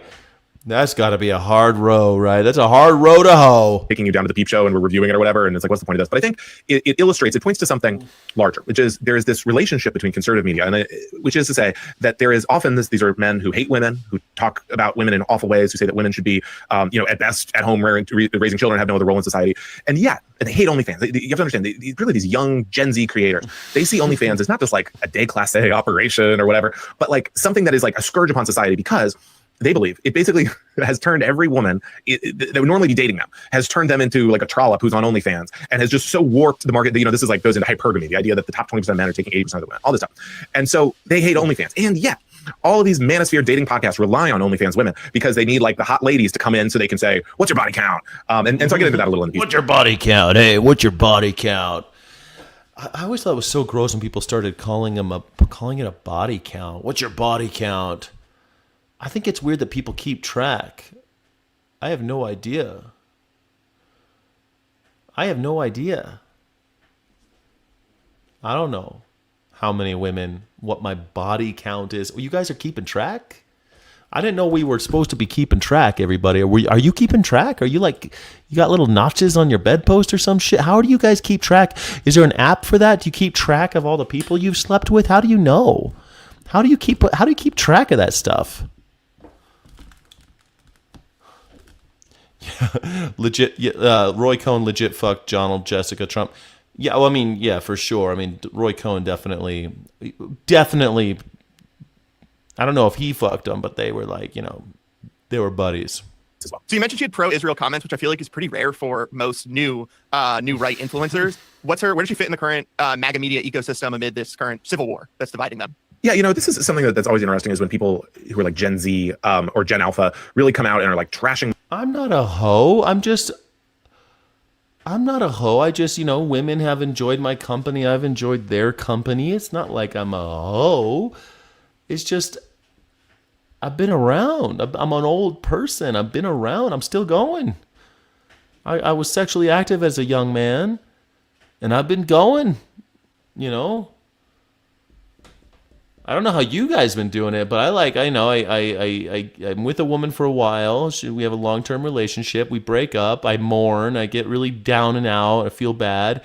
And then all of a sudden, you know, a few months later, all the women are like, oh, we like you again. And then they're throwing themselves. And it's like, I have some fun. And then I find one that I really like and I keep her around. And we have another long-term relationship. That's how my life has gone. I don't know how you guys are doing it, but that seems to be the cycle for me. I like hanging out with women. I like them. They make me laugh. They make me smile as friends or as lovers. And then every once in a while I find one. I'm like, I want to keep this one. I want to keep her. You know, like Pokemon. You know, Pikachu, I choose you. Pikachu, I choose you. You're going to be my favorite. I'm going to keep you everywhere I go. I'm going to take you everywhere. We're gonna keep it going for as long as we can. Let's hold on. Muslims and are very pro-Israel. And I think it gives, because we're seeing on the right even increasing kind of antipathy towards Israel among young people, it kind of makes you seem AstroTurf like right out of the gate. And I think that's partially what attracted people to this controversy and made them think, like, what's going on here with this figure? You know, we saw this also with Matt Nuclear, who was this like 19-year-old Ben Shapiro hired, who was going to be like his, you know, pro-Israel gladiator, and, you know, pretty quickly got owned by the Groypers. So I guess my point is her politics are very kind of like mainline Fox News. It's just she's doing this like crazy pose as well. You know, let's play another video here. And yeah, so is the video. I want to see this thing. What we're talking about ideologically. 78% of all Pakistanis are inbred. I mean, look at this. This is what the Maggerverse is into these days. I love it. What I should do this, man. I need to buy some tight-fitting yoga pants. Should I do this? Man, I need to do this. I would get so much. It might scare people though, because like you'd be looking at my, you know what, it might not be good. Yeah, might not be good. It'll scare people. It'll be censored if I do it. Half of everybody living in the Arab world is inbred. They marry their first cousins and are the reason for all these disorders in children at the highest rate ever. It's sickening. What a nice lady. So the other aspect here that I think is interesting is this has created a lot of commentary among the conservative pundit class. And so I'd like to play a video from Steven Crowder. Now, Steven Crowder, folks, he was once a child actor. He played the voice of one of Arthur the Aardvark's friends on that show. And since then, his dreams have gone sour, and he's become a conservative podcast guy. And let's say he's no friend to womankind. Famously, there's a video of him berating his wife, his then wife, who was pregnant with twins, just screaming at her and all this awful stuff. So he kind of weighs in on this. So let's get his perspective. Not like that, said all the other conservative female commentators selling sex appeal. Look, it's not lost on me that this person is using it to sell OnlyFans. It's probably an AI script. Go in, talentless. There's nothing being contributed. Right? There's nothing of value. I get it. So, what he's saying there is like, there's this long history of kind of like hot babes, succeeding. He then goes on to show a bunch of pictures of Fox News women when they were wearing bikinis or whatever. A little bit of a pervy guy himself, to be honest with you. But that is sort of how this is all landing. And I think the Savannah Cannon thing, while I realize people may think it's a bit lurid, it shows sort of the apotheosis of this kind of mix of like sex and conservative punditry. This message is brought to you by Function Health. So August is National. Maybe I should do the gray pants. I've got a pair of gray pants. I should start wearing it out in public and doing a lot of content with my gray pants. People love gray pants. I'd be like, you can't tell what I'm doing, but I'm grabbing myself. I'll walk around like that. That's the face I'll make. That's the tough guy face. Yeah, gray sweats. Yeah, the gray sweats. I know. I got you. Girls love the gray sweats for some reason. I mean, some reason. Wink, wink, nudge, nudge. Women are just as perverted as men, man. Just as perverted. They're like, gray sweatpants. I want to see the outline of it. I swear to God, man, when I'm fuck this, I'll tell you a quick story. So one time, I was working at this place, and every day I would give like a pre-shift, and I would have to do like this speech in front of the whole crew. And I left the company, and when I left the company, one of the girls who one of the girls told my assistant manager, she said, what, did he get fired because his... She said, did he get fired because his big dick, you could see it through his pants? That's what she says to my assistant manager, who is also a woman. My assistant manager was a woman. And I thought that was so fucking funny. I was crying laughing. I was like, what the hell? I'm just wearing pants. They're just trousers. There's no, like, I can't do anything. If you're looking down there, that's on you, lady. I'm doing public speaking. Maybe that's why people need podium. Maybe that's why they invented the podium, because so women aren't distracted. Women and gay lords won't be distracted. I need a podium from now on. Ladies, eyes up here, ladies. Eyes up here. I didn't know. Oh, Steffel said, what are your top 3 pieces of advice for a person who wants to make the world a better place but doesn't know how to go about doing it? Top 3. Let's do it. Top 3. Top 3. 1. Get to know your neighbors. Put a little note on your neighbor's doors, like 6 doors down, 6 doors across, whatever. I'm about to do that because I just moved into a new neighborhood. I'm going to get little postcards. I'm going to write on each one in hand saying, hi, my name's Sky. If you guys need anything, here's my number, if anything goes wrong in my house, if something's up, or if you get a package. You could, like, if you get one of my packages or whatever, I live at this address. Thank you so much for being my neighbor. Hope we can get to know each other someday. That's it. Some of them will text you. Get to know your fucking neighbors. Get to know your neighbors. First one. Second one. join some kind of club. I don't care if it's a mutual aid thing, like volunteer at a food bank. I don't care if it's volunteer or just work at a community garden. Go there, ask if anybody needs any help. They do. They love sharing. Then you get to get free food. You get free food. And you get to meet all these cool people. If that ain't your vibe, go to a bookstore and join a book club. It's the easiest way to get people. You can get to meet all these different people that are totally different from you.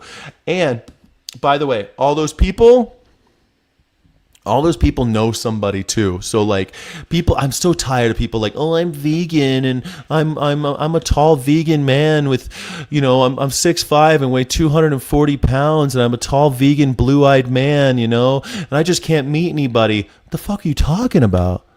Join a book club, but there's only old ladies there. That's great. Old ladies are meddling bitches. They will fucking hook you up with their nieces. They'll hook you up with their granddaughters. They'll hook you up with their co-workers. They're like, I know a vegan girl. It's all meet people. That's 2, right? Know your neighbors. Join a club. Number 3.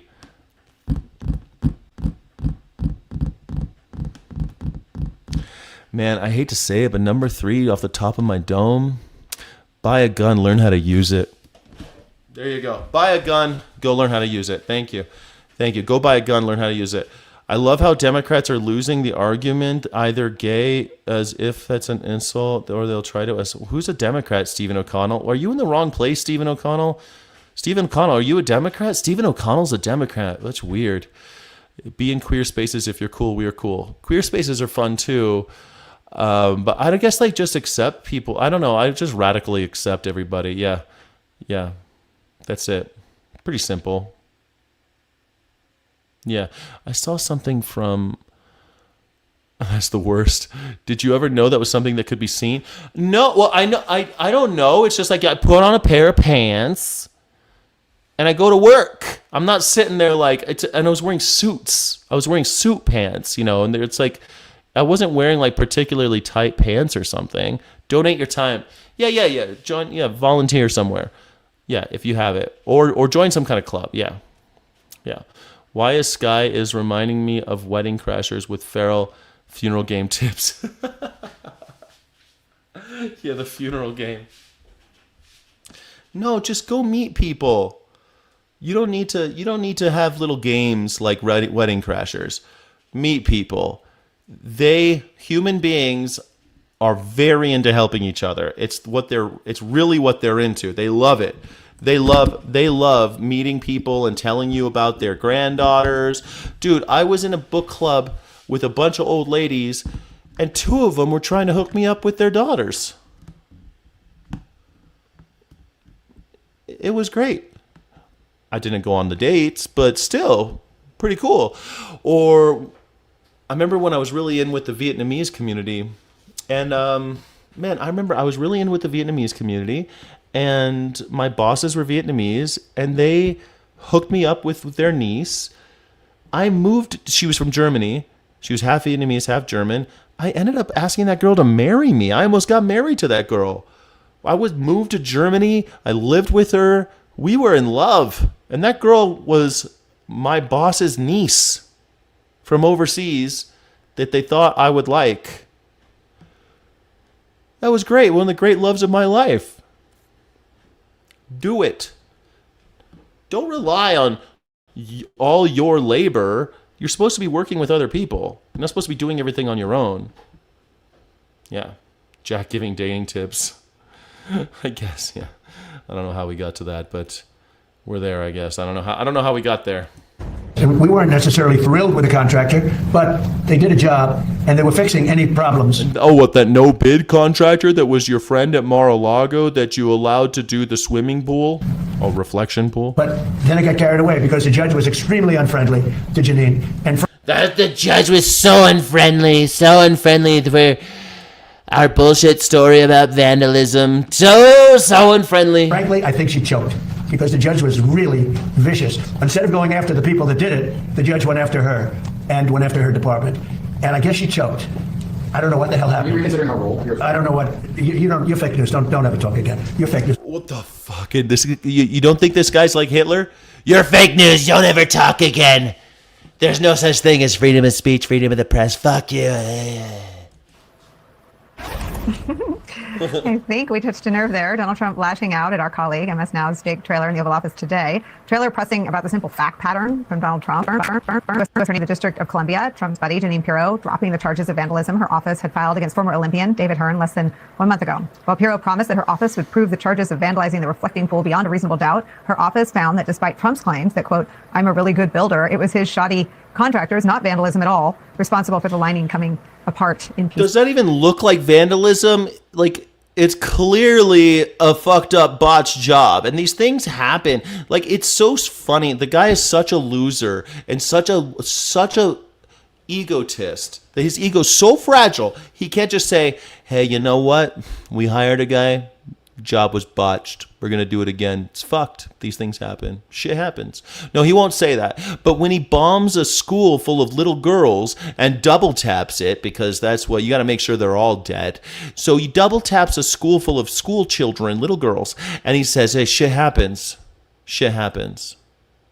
That's just part of it, guys. But if you are fuck up a pool job for Donald Trump, Nope, it was a vandalism. No, we did nothing wrong. It was A++++++++, A+++++. We're back with Glenn, Liz, and Andrew. Andrew, let me read you what Heather Cox Richardson wrote, just to sort of elevate this story to the real danger that it represents and the real window into what's rotten at the Department of Justice. Yes, a billionaire president loser. Exactly. He's a billionaire because he stole it from you, moron. The way you get to be a billionaire in this country is by stealing it from regular folk. He stole your money, and you want to suck his dick for the pleasure. Don't worry, he likes getting his dick sucked by dudes, so you're probably really into that. But listen, man, I don't know why you're so into Donald Trump or any politician. Oh, he's my favorite politician, though. He's my favorite. I love him so much. Oh, my goodness gracious. I wish that he would just love me. My God. My God, how disgusting you've all become in America. This is the country of revolutionaries and rebels. We become bootlickers and snitches and hallmunners. What an embarrassing thing. He's a billionaire. He's a billionaire, though, and I love billionaires and politicians. She writes, Friday's dismissal of the Department of Justice case against David Hearn for vandalism of the Lincoln Memorial reflecting pool came days after Hearn's lawyers asked for transcripts of the grand jury proceedings that led to the indictment. The lawyers noted that the government's only witness testified that the pool was already damaged before Hearn went near it, and that the witness could not quantify the cost of any damage Hearn might have done over and above the cost of repairing the existing damage. The lawyers told the court that there were irregularities in the government's presentation of the evidence to the grand jury that call into question whether the grand jury was misled. The Department of Justice has been caught repeatedly misleading grand juries or committing misconduct in getting indictments. Hearn's lawyers were suggesting that the Department of Justice engaged in the same misconduct in the indictment of David Hearn for damaging the bottom of the reflecting pool. So What we talk do you a lot. know? I have endeavored. What do you know? It was all bullshit. Do you remember when they indicted the guy who threw the sandwich and they said that the cop was covered in mustard? And we all watched the video. It was in wrapping paper. It hit the ground still wrapped. And they went to the grand jury and said the cop was covered in mustard and that this man must be prosecuted with assaulting an officer because he threw a sandwich at this fucking piece of shit paramilitary douchebag that shouldn't have even been in D.C. Remember that? And they threw it out because they lied to the grand jury. That's how Donald Trump rolls. Lies to the grand jury. It is a... And then we're all surprised that they keep throwing these things out of court. I don't know why this keeps happening. It must be the court's fault. It must be all these mean judges. They're just mean to me. They just don't like Donald Trump. They just don't like me. They're so mean and rotten. They're rotten. They're really mean and rotten.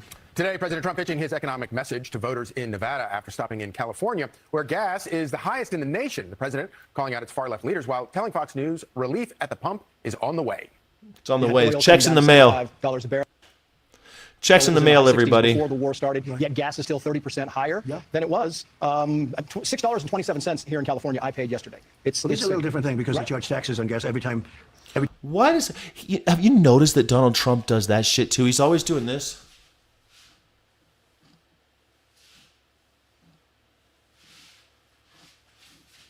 Like, what the fuck is going on with this guy? This guy, he's got dementia, everybody.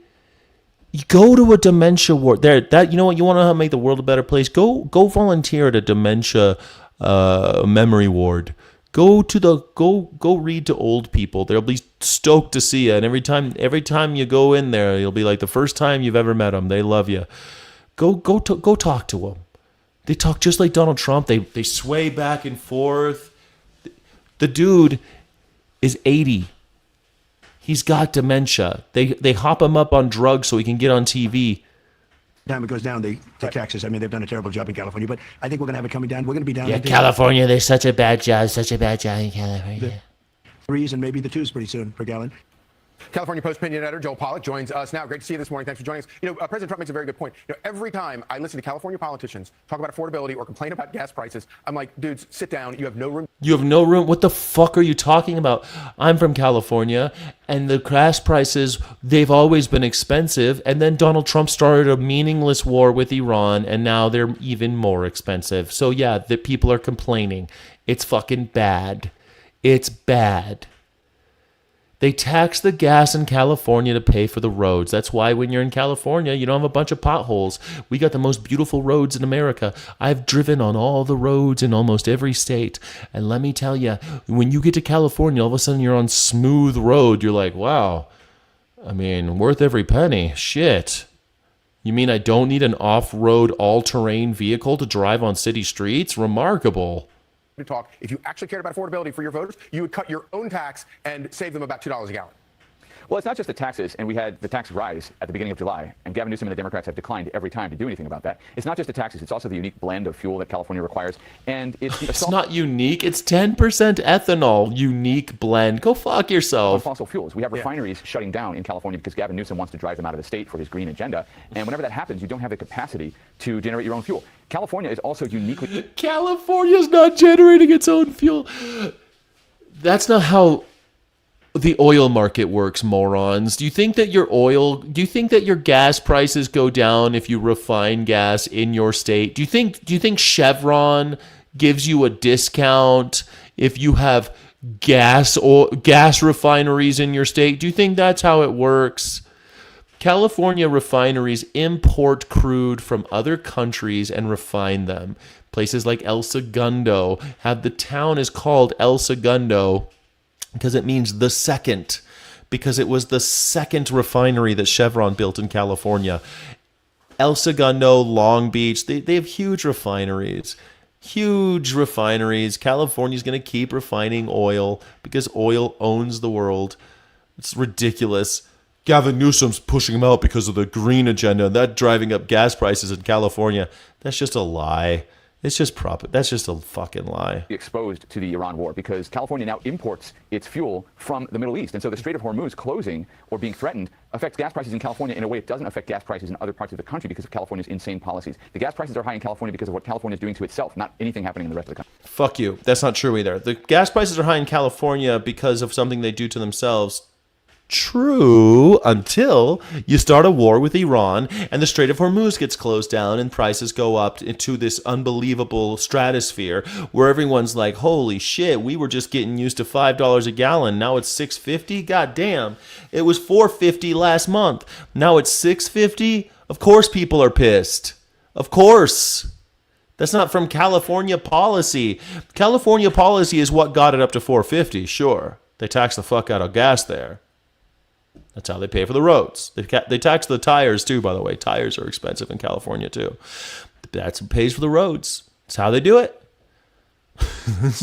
That's why they got nice roads in California. They tax the gas and the tires. The thinking is if you use the roads more, you'll be paying for the roads more because we're taxing the things you need to use the roads, gas and tires. It's pretty fucked up still. because, I mean, the way that tax works is going directly to the consumer and the working class. Those who make less money end up having to have longer commutes, and so they pay a undue burden, an undue portion of that burden. So it's pretty messed up. But look, they decided to do that in California. It's a system. I don't like it. But the high gas prices this year are caused by this guy called Donald Trump, who started a bullshit war with Iran, a war of choice. Yeah, it is interesting.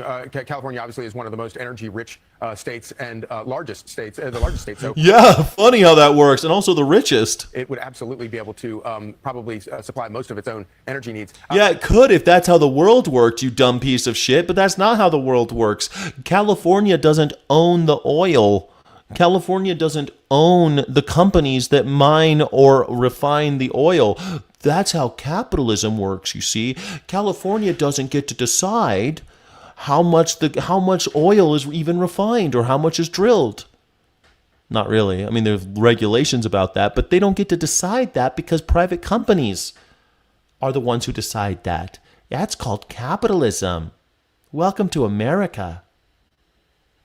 We're about to be joined live by Senator Bernie Sanders, the very influential independent senator from Vermont. Senator Sanders, we've been talking about all night because although he's an independent senator from Vermont and has his own world as a United States senator and has for a long time, he plays an outsized role in Democratic Party politics, particularly right now. Senator Bernie Sanders has endorsed a number of candidates who are running tonight who we've been talking about already. In Missouri, for example, Senator Sanders endorsed former Congresswoman Cori Bush, who has fallen short tonight in her effort to get her seat back from Wesley Bell. In Michigan, Senator Sanders' endorsed candidates are running quite strong. He's backed William Lawrence, who's running in the 7th Congressional District. You see the results here. William Lawrence leading right now with 44% of the vote in that Democratic primary. In Michigan, Senator Sanders has also backed Donovan McKinney. Donovan McKinney is challenging an incumbent Democratic Congressman, Sharif Anadar. And you see, again, very small amount of the vote in here, only 7% in. But Donovan McKinney clearly, at least at this early stage, running strongly against that Democratic incumbent congressman. Senator Sanders has also, as you probably know, endorsed Democrat Abdul El Sayed and campaigned with him in the Michigan Senate primary against Haley. I love this. Someone saying that Trump is Hitler, Trump is a chomo. Well, you know, Trump has said that he likes very young women. He likes teenagers. And never forget that Ava Braun was only 17 when Hitler met her when he was 40. He was 40, she was 17. I think that's even for those times was a little bit of an age gap. Don't you agree? Ava Braun was so young. I mean, Hitler said that 13 was the youngest he would go. That's the same thing that Donald Trump said on the Howard Stern show, 13. He doesn't want to be seen with 12-year-olds after all. That would be obscene. That would be obscene. Did I move? Yeah, I moved. I just saw somebody ask that. Yeah, I moved. Did you move, Sky? Yes, I moved, Vegan Dylan. I am in Albuquerque. I'm in Albuquerque. Yep. I'm in Albuquerque. To be honest, I don't know why Trump attacked Iran because it's a small country overall. Like, yeah, it does have the Strait of Hormuz, but still you're impacting multiple countries at once. Because Israel told him to. Israel wants Iran out of the picture.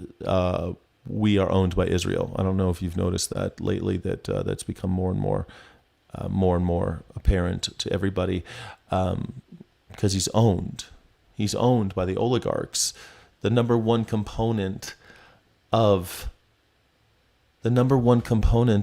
Israel's GDP is AI tech. The number one. That's the biggest part of their GDP. Do you think there's a correlation between the broligarchs and Israel? Do you think?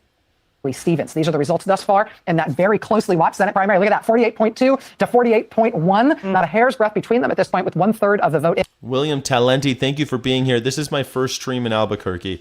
I had just got my internet fixed yesterday, installed really, because it just wasn't even installed.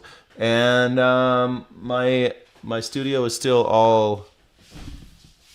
It's not ready. My studio's not ready, so this is what I got. But we're going live.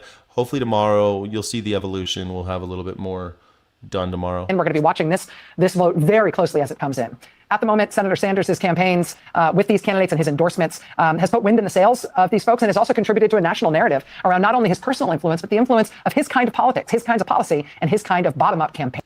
Oh my God, it's such a bullshit. Google how many Americans Iran has killed, 1,100 through proxies. That's all fucking bullshit. You're blaming anything that ever happened on Iran. 47 years, they've been killing Americans. It's not true, man. Hezbollah and Houthi rebels and all the rest, they just count anybody that ever took a penny from Iran. It's ridiculous. Iran has not attacked us. We have killed more. Look up how many Americans the United States government has killed in the last 47 years. The United States government has killed more Americans than any other country in the last 47 years. Not to mention the fact the whole reason they got a problem with us is because we installed the Shah in 1953. We installed the Shah in 1953, and 26 years later, they overthrew the Shah because they didn't like America exerting our will on them. Then we continued to attack them through Iraq. The Scud missile program was invented by the United States. You want to look up why they hated us? 47 years. We bombed them every fucking day through Iraq. You want to talk about our proxies? Iraq's missile program and their and all of their chemical warfare, all that stuff, we paid for that. The American taxpayers paid for that. We gave that to them. When they talked about weapons of mass destruction in Iraq, they said we know they have weapons of mass destruction because we're the ones that sold them the components. That's how we know. Turns out most of that was bullshit. But the gas, sarin gas and all that bullshit, remember all that? All the times they killed the Kurds and all the Scud missiles they dropped on Tehran. We paid for all of that. Google it. Google it, Kirk. Google it. 47 years. Senator Bernie Sanders of Vermont, it's a real honor to have you with us tonight, sir, when I know you've got your irons in a lot of different fires. Thank you so much for being with us. Well, thanks for having me, Rachel. So tell us about your strategy approaching primary nights like this and this overall primary season, how you've chosen which candidates to get behind, and what you want the impact of your endorsements and your work with these candidates to be. Well, what I am looking for, and progressives in general are looking for, are candidates who understand that the current economy is broken, it is rigged, that working people all over this country are at their wits' end. They're seeing the very rich getting richer while they are struggling. So first of all, we want candidates who have the guts to take on the billionaire class that today has unprecedented economic and political power. Second of all, we want candidates who understand, and I think Simone was just talking about this a moment ago, you're not living in a democracy when billionaires can buy elections. And it's not just Elon Musk spending $270 million to elect Trump. Yeah, they call that corporatism, oligarchy. It's also called fascism. Or saying he's going to spend another $100 million to elect Republicans to the Congress. Right now, you're seeing in Michigan. And what is so extraordinary about this race right now, Rachel, I have never seen anything like it. You're having a candidate, Abdul al-Sayed, taking on the entire national Democratic leadership, the Michigan Democratic leadership, and he's taking on something like $60 million in super PAC funding, half of which comes from AIPAC. And as of right now, he is a few points ahead. We'll see what happens later on. And all of that tells me that we need candidates who have the guts to speak to the struggling of the working class of this country, stand up to billionaires, and those are the kinds of people. Okay, looks like I have to explain this one more time. My name is Scott Jack Morgan. I'm an independent news and culture commentator, free speech and critical thinking advocate. I normally broadcast from a studio with a shirt and tie and my jacket, but today I am doing it from my new studio that has not been completely set up. Everything just arrived yesterday. This is a makeshift studio from a little laptop. I don't even have a webcam right now. This is just my laptop camera. I have no lights set up. My microphone is this little tiny travel mic that I use. I have no studio set up. My green screen isn't operable. This is my new studio in Albuquerque. Thank you for being here. Not from bed, honey, but I know you'd like that. Everybody likes it when I broadcast from bed. Maybe I should wear my gray sweatpants. Am I right? How's the peeping, Tommy? How's the peeping? Funny how you call your own country fascist, but you still live there. What choice do I have, Chris Jensen, you dumb fuck? You got to ask permission to leave, and then you got to ask permission from somebody else to stay. You don't just go wherever you want to go in the world. You're not allowed to leave. You got to get permission, and then you got to get permission from whoever you're going to. Funny, don't just leave. Just leave. Just leave. Yeah, I don't like fascism. I'm here to fight it. You dumb cuck. You dumb cuck. You love fascism? You're my enemy, you fascist piece of shit. The only good Franco-fascist is a dead Franco-fascist. We like supporting. Senator, it's Simone. Good to see you. I am interested in your take. Obviously, there are a lot of people that have a lot of things to say about you. We have talked about you on this panel here tonight. And there are many folks in the Democratic Party apparatus that will say, oh, but Senator Sanders isn't a Democrat. And I like to remind people that you have consistently... Chris, you should leave. Go live in a place like El Salvador, where you can have a dictator to suck off every day. Go live in a place like Saudi Arabia, where they got kings that you can just worship. Go live in a place like Iran, where they got a religious leader that gets to decide who gets to run for office. Those are places more suited to you, you fascist piece of shit. You fascist lepton, you zombie, you goddamn cannon fodder, you jackbooted thug. Time you ran for president, have ran on the Democratic ticket, and you are supporting candidates that are also running as Democrats. Why have you made that decision? Why is that important, given the structure of our party apparatus? Because I think this is a conversation that's going to dovetail into November. Well, I think, let's be clear. In my view, Donald Trump is the most dangerous president in the history of this country. He's an authoritarian. He's a kleptocrat. He's corrupt. He has gotten us into a horrible war, et cetera, et cetera. And my job as a United States Senator is to do everything that I can to fight back against those disastrous policies. So that's number one. And I'll work with anybody to stop Trump's terrible policies against working families, the environment, et cetera. But number two, when I look at what's going on in America, I see people wanting an alternative to Trump. And it requires Simone, being more than just anti-Trump. People want to know, what are you going to do for me? If you guys take control of the House and the Senate, do you have an agenda other than being anti-Trump? And the candidates that we are supporting say, you know what? Healthcare is a human right. We should not be the only major country not to guarantee healthcare to all people. You know what? We should raise the minimum wage to a living wage. We should get billionaires out of politics. We should, at a time of massive, unprecedented economic inequality today, income and wealth inequality, you got to demand that the billionaires start paying their fair share of taxes. We're the wealthiest country in the history of the world. We can provide wealth for all of our people. And I think out there's a hunger for that kind of ideology, that kind of belief that as a great nation, we don't have to have the highest rate of childhood poverty of any major country on earth. So what we are trying to do, Simone, is rebuild the Democratic Party and end this absurdity of having party leadership simply going out to wealthy people, getting campaign contributions, hiring consultants, putting 30-second ads. That's not our politics. Our politics is grassroots politics. Right now in Michigan, I can tell you that El Sayed has thousands and thousands and thousands of volunteers knocking on doors, bringing new people into the political process. That's how you reform the Democratic Party. And by the way, that's how you save democracy.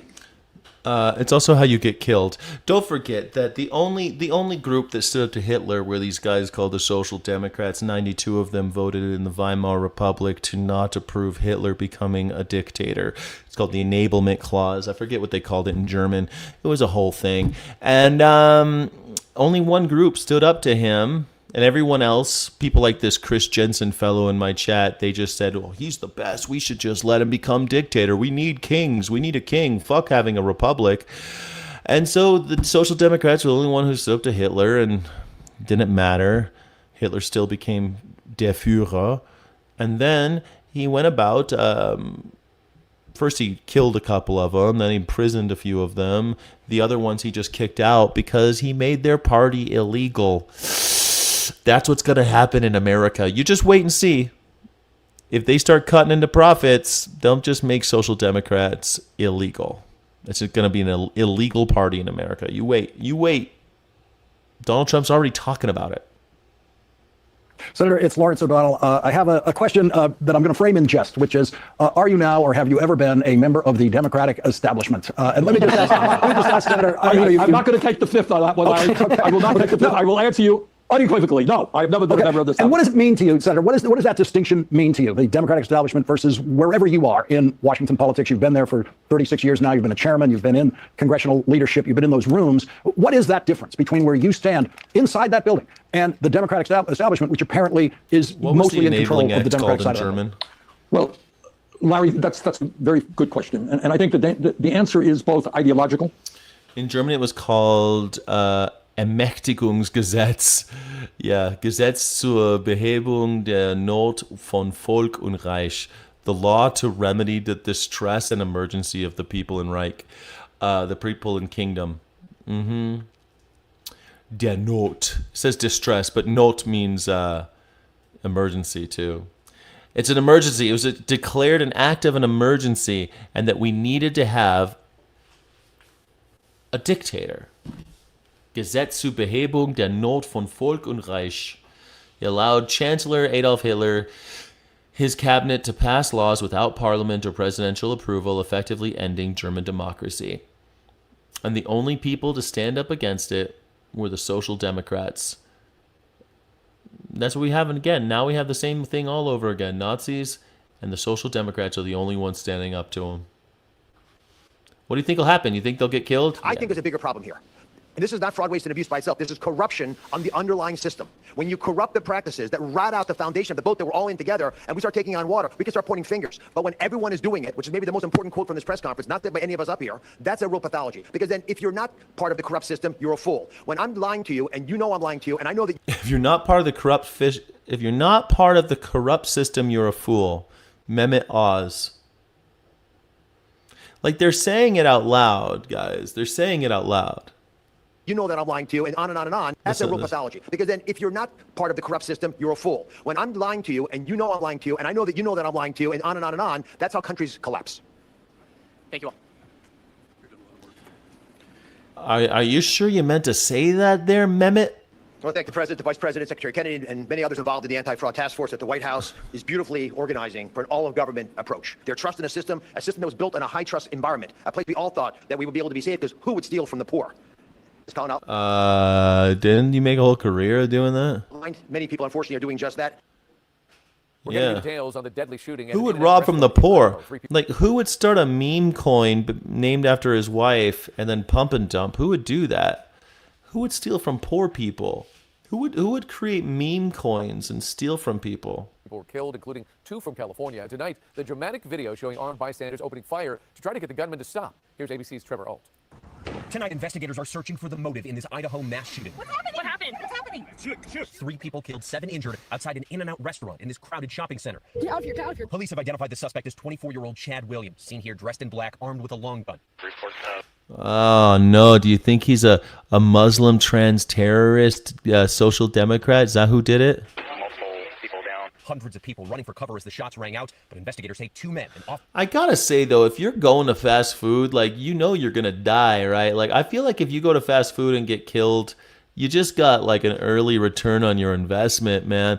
Like, don't go to fast food. That's how you die. Don't go to fast food. What are you, crazy? Why are you going to Don't go to fast food. Don't do it. Duty state trooper and this man, 35-year-old Jordan Salinas, fired back. I peeked around the right-hand side of that sign closest to the road, and This guy looks like he would definitely open fire. where I saw the individual with his rifle pointed at the vehicles. Authorities believe those heroic actions drove the shooter from the scene and likely saved lives. He seemed unusually comfortable aiming that rifle at those cars, and then as soon as some rounds started coming at him, everything changed. Immediately, all that bravado he had immediately crumbled. This In-N-Out had opened just a week prior. The company says one of their workers was killed while caring for customers. Christopher Clunch was also killed. His sister telling the New York Times he'd worked at a recovery center helping people with addiction. His partner said he loved traveling, cooking, and the outdoors. We also spoke to Lindsay Tangy, who found several of the victims at the scene. This is just not our community. Like, none of us expected this.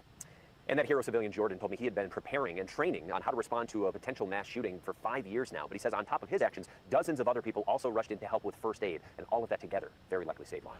Man, looks like, they've seen something, right? They came and they went out. Thank God he isn't Muslim. Another crazy white boy. And that guy with the beard, he's like, not my town. Boing, boing, boing, boing, boing. It looked like he had a suppressor on that gun too. Like it looked like he definitely had a suppressor on it. It was ready to rock. That guy was waiting for this his whole life. That's what he's always wanted. He's always wanted this, and now it happened. Trevor Alt, ABC News, Twin Falls, Idaho. President Trump is not happy with his favorite U.S. attorney. The administration spent the last month blaming vandals for damage to the reflecting pool that Trump spent $14 million of taxpayer money to upgrade. But late Friday afternoon, U.S. Attorney Janine Pirro dropped charges against a 67-year-old Olympian canoeist and said the real culprit was a, quote, botched installation. In an even more extraordinary move, she accused the Interior Department of misleading federal prosecutors. The hour Trump posted, quote, I disagree 100% with Pirro, and says, I don't know what she was thinking. It was a pure case of vandalism. My excellent panel is back. This is wild. Donald Trump, it was a pure case of vandalism. Oh no. Oh no, it was vandalism. That's what did it. What Pirro's wrong. This guy turns on anybody. Anyone who just says, like, wait a second, that's not true. He turns on them. Like Janine Pirro has been Donald Trump's little bitch, for years, she's held his water. For years, but like, Mr. President, he's the greatest. I love him. I'd let him fuck me in my ass on every day. I love him. I'm Janine Pirro. Give me a glass of wine.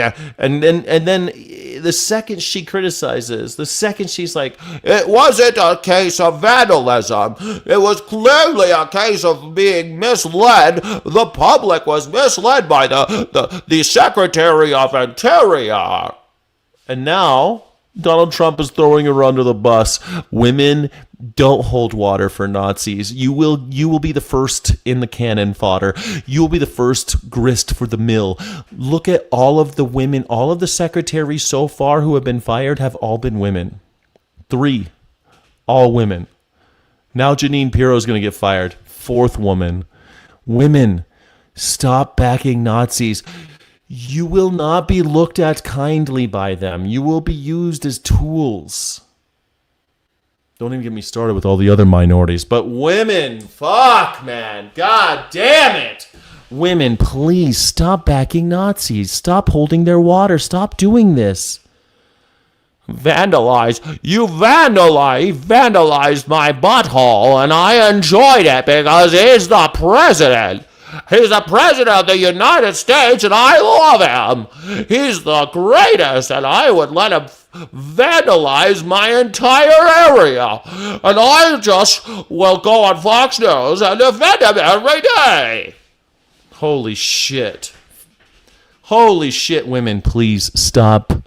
Stop holding water for Nazis. Stop fucking Nazis. Stop fucking MAGA. The MAGAs are just Nazis. They are perpetuating rape culture. Stop, women. You have the power of the pussy. Stop. Just stop. Women, please. I don't fuck MAGA girls. Stop fucking MAGA boys. Stop doing it, girl. God damn, girl. You're worth more than that. Stop doing that, girl. New at 10, from prepping homes for painting to selling homemade tortillas on the side of the road. A Phoenix man did a little of everything until a medical emergency changed his life in an instant. 12 News journalist Tiani Jadalang is here after speaking with him today. And Tiani, what happened? Mark, Eliud Villa-Garcia says it all started with a medical emergency back in 2022. Within a week, he lost his vision. Now he's found a new way to provide for his family. This is a typical day for Eliud Villa-Garcia. He's making flour tortillas, but what makes his story different, he's doing it visually impaired. For the past 2 years, he's been selling his homemade tortillas near 43rd Avenue and Bethany Home Road. I work Tuesday through Saturday. I'm there from 10 a.m. until they're all gone. Before that, he spent 15 years prepping walls and windows for paint jobs until a medical emergency changed everything. I started with an ache in the back of my head. Everything started to become inflamed. I started to lose my vision, and within 1 week, everything became dark. God damn it, that's gotta suck. This dude was just working his ass off every day out there, and now he's practically blind.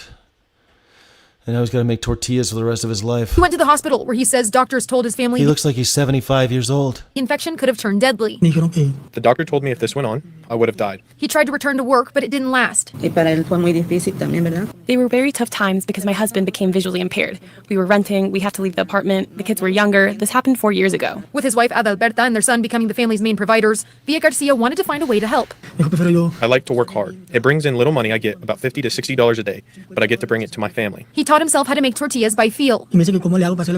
People ask me, well, how do I make them? I think it's my faith in Jesus Christ. He's transformed his entire kitchen into a space to help make the dozen. Jesus Christ has saved me from my horrible infection that made me go blind, but he gave me the gift of tortilla making. God bless him. God, I love Jesus. He's really looking out for me. Oh, shit. Oh, no. Like, that's the thing with Jesus, right? Like, Jesus, maybe you could have been looking out for me with the whole infection thing in my brain. Maybe you could have looked out for me a little bit before I went blind.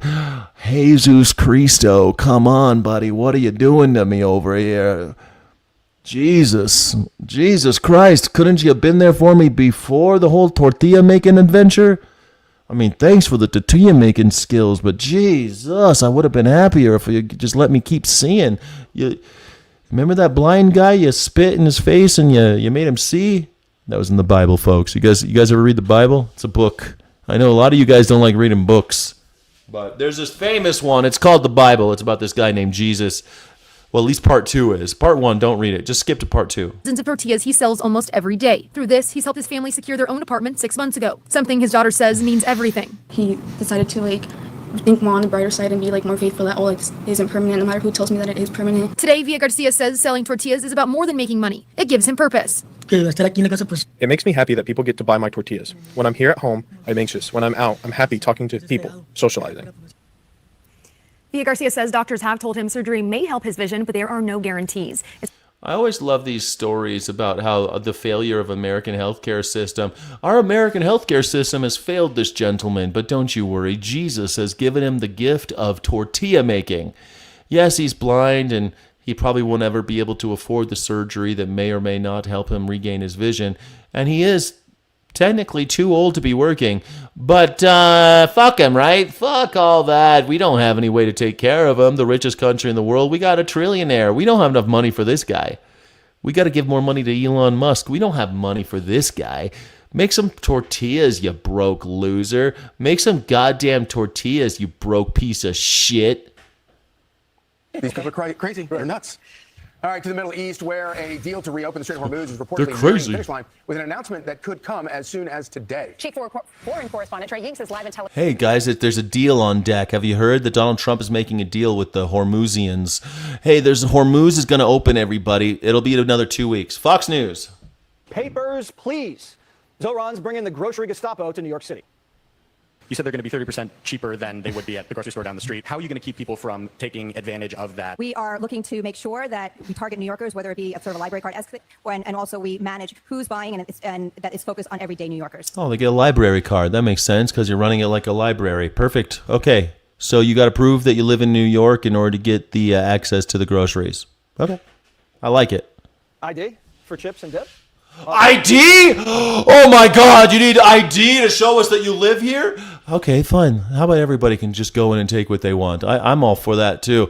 I don't give a shit. Give it to everybody. Everyone should be allowed to come in. But what if they come in from out of the city? Yeah, fuck it. They need to eat. Give it to them.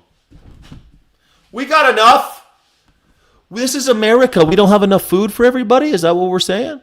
There's not enough? Is that what the plan? Is that really what they're saying? There's just not enough? We don't have enough food for everybody in America? The left couldn't stomach it, so the commie caved by dinner time. No bouncers at the bodega after all. And we're talking about a city-run grocery store, one in each borough, which, by the way, you do not need an ID to shop at, no matter what you've just heard in the news of today. We're talking about actually addressing Oh, so you don't need an ID. Okay. the question of skyrocketing grocery prices. That's not what your grocery girl said yesterday. ID, no ID. The whole thing's dead on arrival. Oh, yeah, it's totally dead. Totally dead. Yeah. You opened 5 grocery stores. What the fuck have you been doing? What have you been up to trying to save the world? Well, I share Bible quotes with my friend Gret Gutfeld. 5 city-owned supermarkets, one per borough, run by the government, stopped by the government, priced by the government. What could possibly go wrong? They swear you'll save $90 a month, 30% off the staples, produce, meat, seafood. I mean, it looks pretty nice. It looks pretty nice. One little catch. No hot food. No deli, no bakery, no butcher. Oh my God, no hot food. All right, that's okay. You're not allowed to buy hot food with EBT, so that's all right. That makes sense, right? That's against the law. Okay. But no sweat. Commies are vegan. Well, except for Commies are vegan. Rico. He's putting down more chicken than the Colonel. The first store doesn't open for a year and a half, and they're sticking it in an old juvie in the Bronx. Charming. That's socialism for you. 30% off thanks to somebody else. Slim pickings on the shelves, a cap on what you can cart out, and an ID at the door. Less of a grocery store, more of a ration line on your dime, and that's by design. These stores... More of a feeding the poor thing. Whoa, my gosh. Yeah, I think it's fucking great. You're still going to pay. It sucks that you got to pay, but 30% cheaper? I mean, I might go. How do I get to New York? It's too far. I would definitely go. 30% off, and it's in my borough? There's one in each of the boroughs? I'd try it out for sure. Aren't built to sell groceries. They're built to sell socialism. I think that people have it wrong. I think these grocery stores are going to be wildly popular.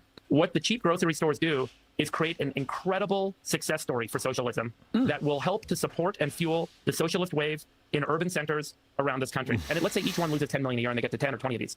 That's $200 million of losses per year on the grocery store chain. But it creates this extraordinary social movement for more of these grocery stores supporting the DSA and so on. What are we going to do about the 5 families that run all the billionaires? What are we going to do about them? They're cutting into grocery store profits. Mr. Ralph's, Mr. Kroger, those guys. What will we do? What about the Harris Teeter? What about Mr. Harris Teeter? What about Mr. Piggly Wiggly? $200 million a year in losses by design.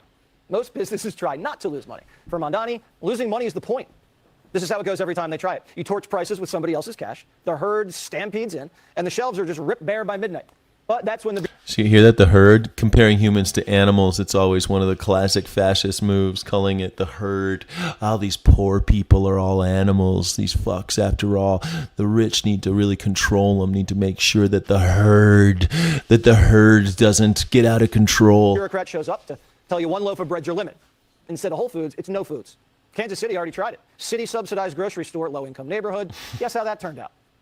The KC Sunfresh grocery store, subsidized by the city to serve a low-income neighborhood, announcing it will close. Empty shelves, a funky odor, and reports of crime and drug use plagued the store. Despite tens of millions of dollars in city investment, the store lost nearly $900,000 in the last year alone.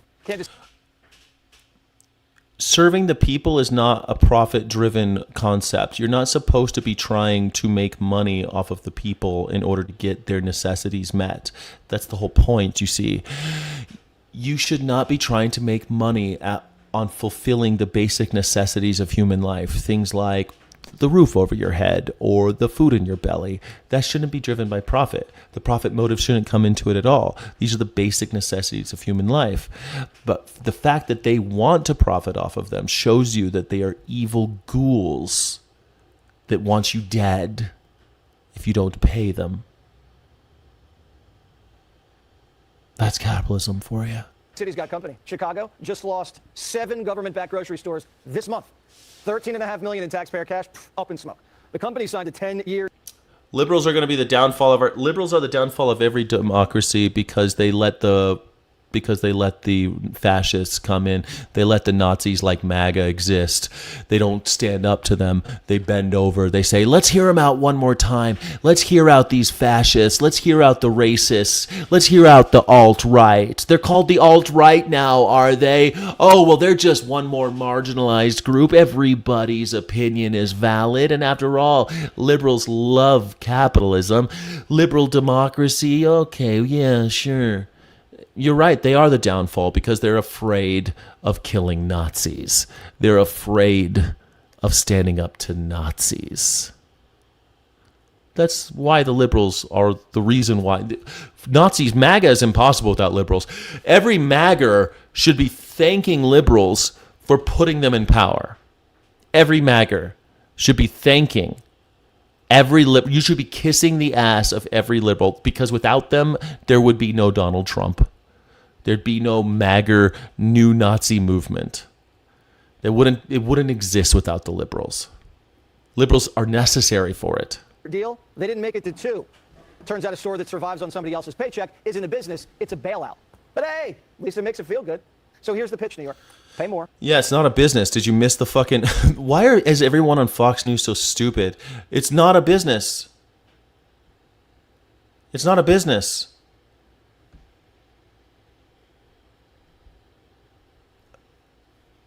I don't know why they keep saying it is. It's not. It's not a business.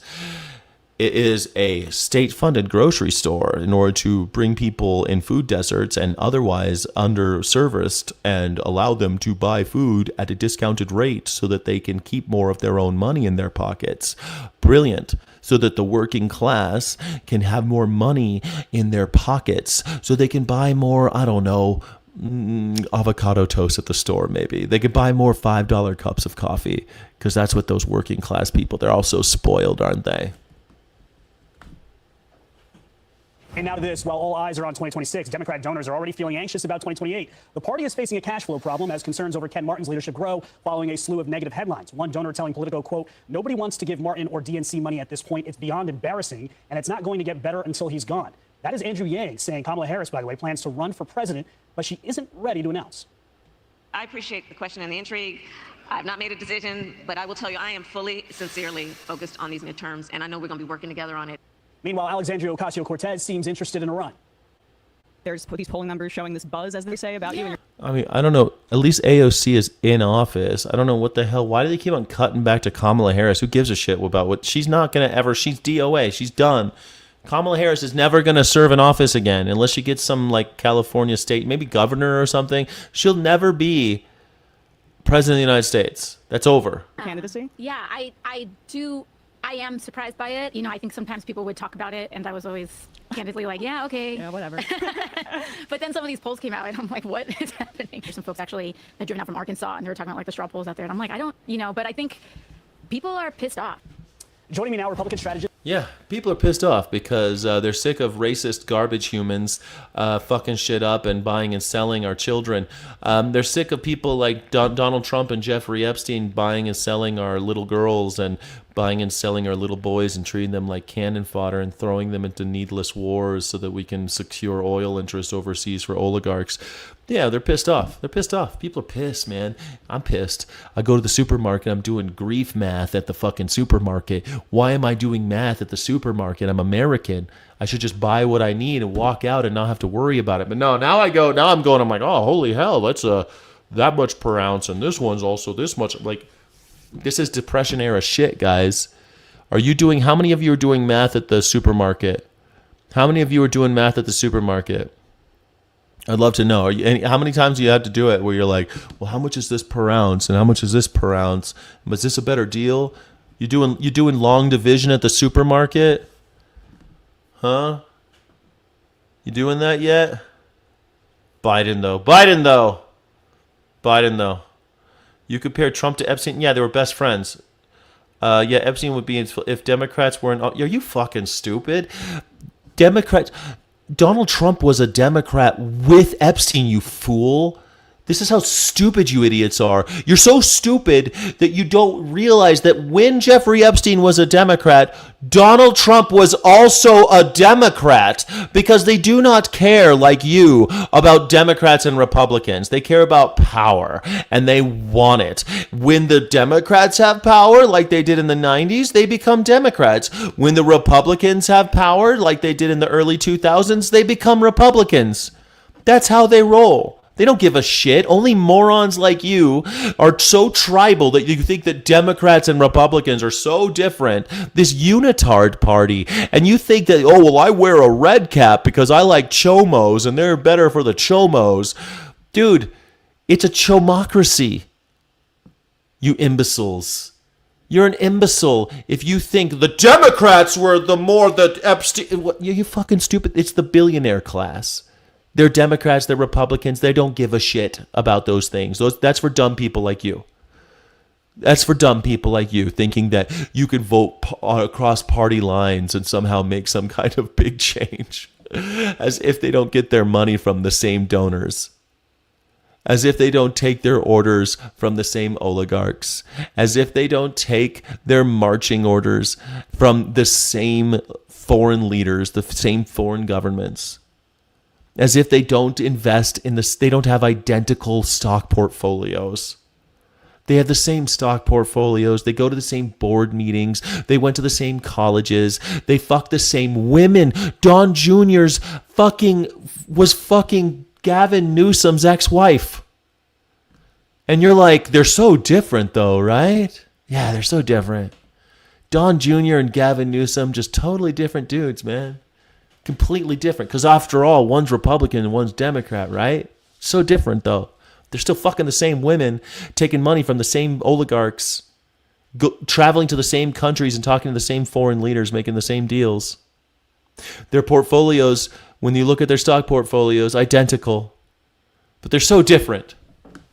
If you think that the Democrats or Republicans are coming to save you, you're already lost. Those things don't even matter anymore. They never really did, but they matter even less today. Right now, we have the Nazi party in charge. Republicans are gone. There's no such thing anymore. They're gone.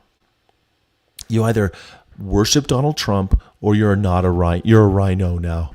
You're not a Republican anymore. It used to be rhinos were people who Republican in name only meant that you didn't agree with all of the policies. Now a rhino means you don't love Donald Trump enough. It's not about shadow government. It's about no government. Thank you for joining. My name is Skyjack Morgan. I'm an independent news and culture commentator, free speech and critical thinking advocate. Thank you all for being here. That's the end of the show today. I need to go. I was thinking about playing some guitar later, but I don't have like everything set up for that. I was going to play guitar, but I know that you guys will do it sometimes. I don't love politicians, period. There you go, Mikhail Gorbachev. That's how it's supposed to be. You're not supposed to love politicians. You're only supposed to blow the bloody doors off. No, I'm a Republican, straight up, stretch your mouth force while Trump. There are no Republicans left. If you think that you're some old school Republican that you have no party, buddy. Your party's dead. What are you gonna you gonna go hang out with Mitch? You gonna hang out with Mitch McConnell? You can go hang out with Mitt Romney? Go hang out with Mitt Romney. You guys could talk about how great the Republican Party used to be. There's no Republican Party anymore. It's the Trump Party. It's MAGA. It's National Socialism. John McCain would be important. Shit, John McCain, yeah. Excuse me, you're fake news. Shut up, never say anything again. You're fake news, yes. You're fake news.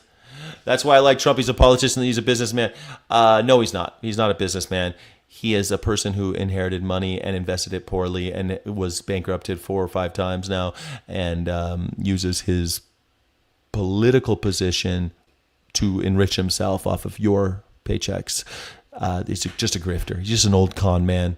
He's just an old con man at the end of his rope with one last con. He wasn't a businessman. He was a con man. That's not a businessman. He was a con man. You're a sucker. Thank you all for being here. I guess the only one betting Trump will pass into oblivion. You keep the dream alive, Kirk. Kirk Wilson, keep the dream alive, all right? Thank you so much for joining. I love you. My name is Skyjack Morgan, independent news and culture commentator, free speech and critical thinking advocate. This has been Morning Sky, the #1 news reaction show in YouTube history, and I appreciate you. Hopefully tomorrow we'll have everything back up and we'll go, this guy doesn't understand what National Socialism is. Yeah, I made a whole video about it. You should check it out. It's called The 14 Points of Fascism and How MAGA Checks All the Boxes. Go check it out. I made a whole video about it just for you, honey. All right, bye, everybody. Goodbye, baby doll. You're beautiful and I love you, and I'll see you tomorrow.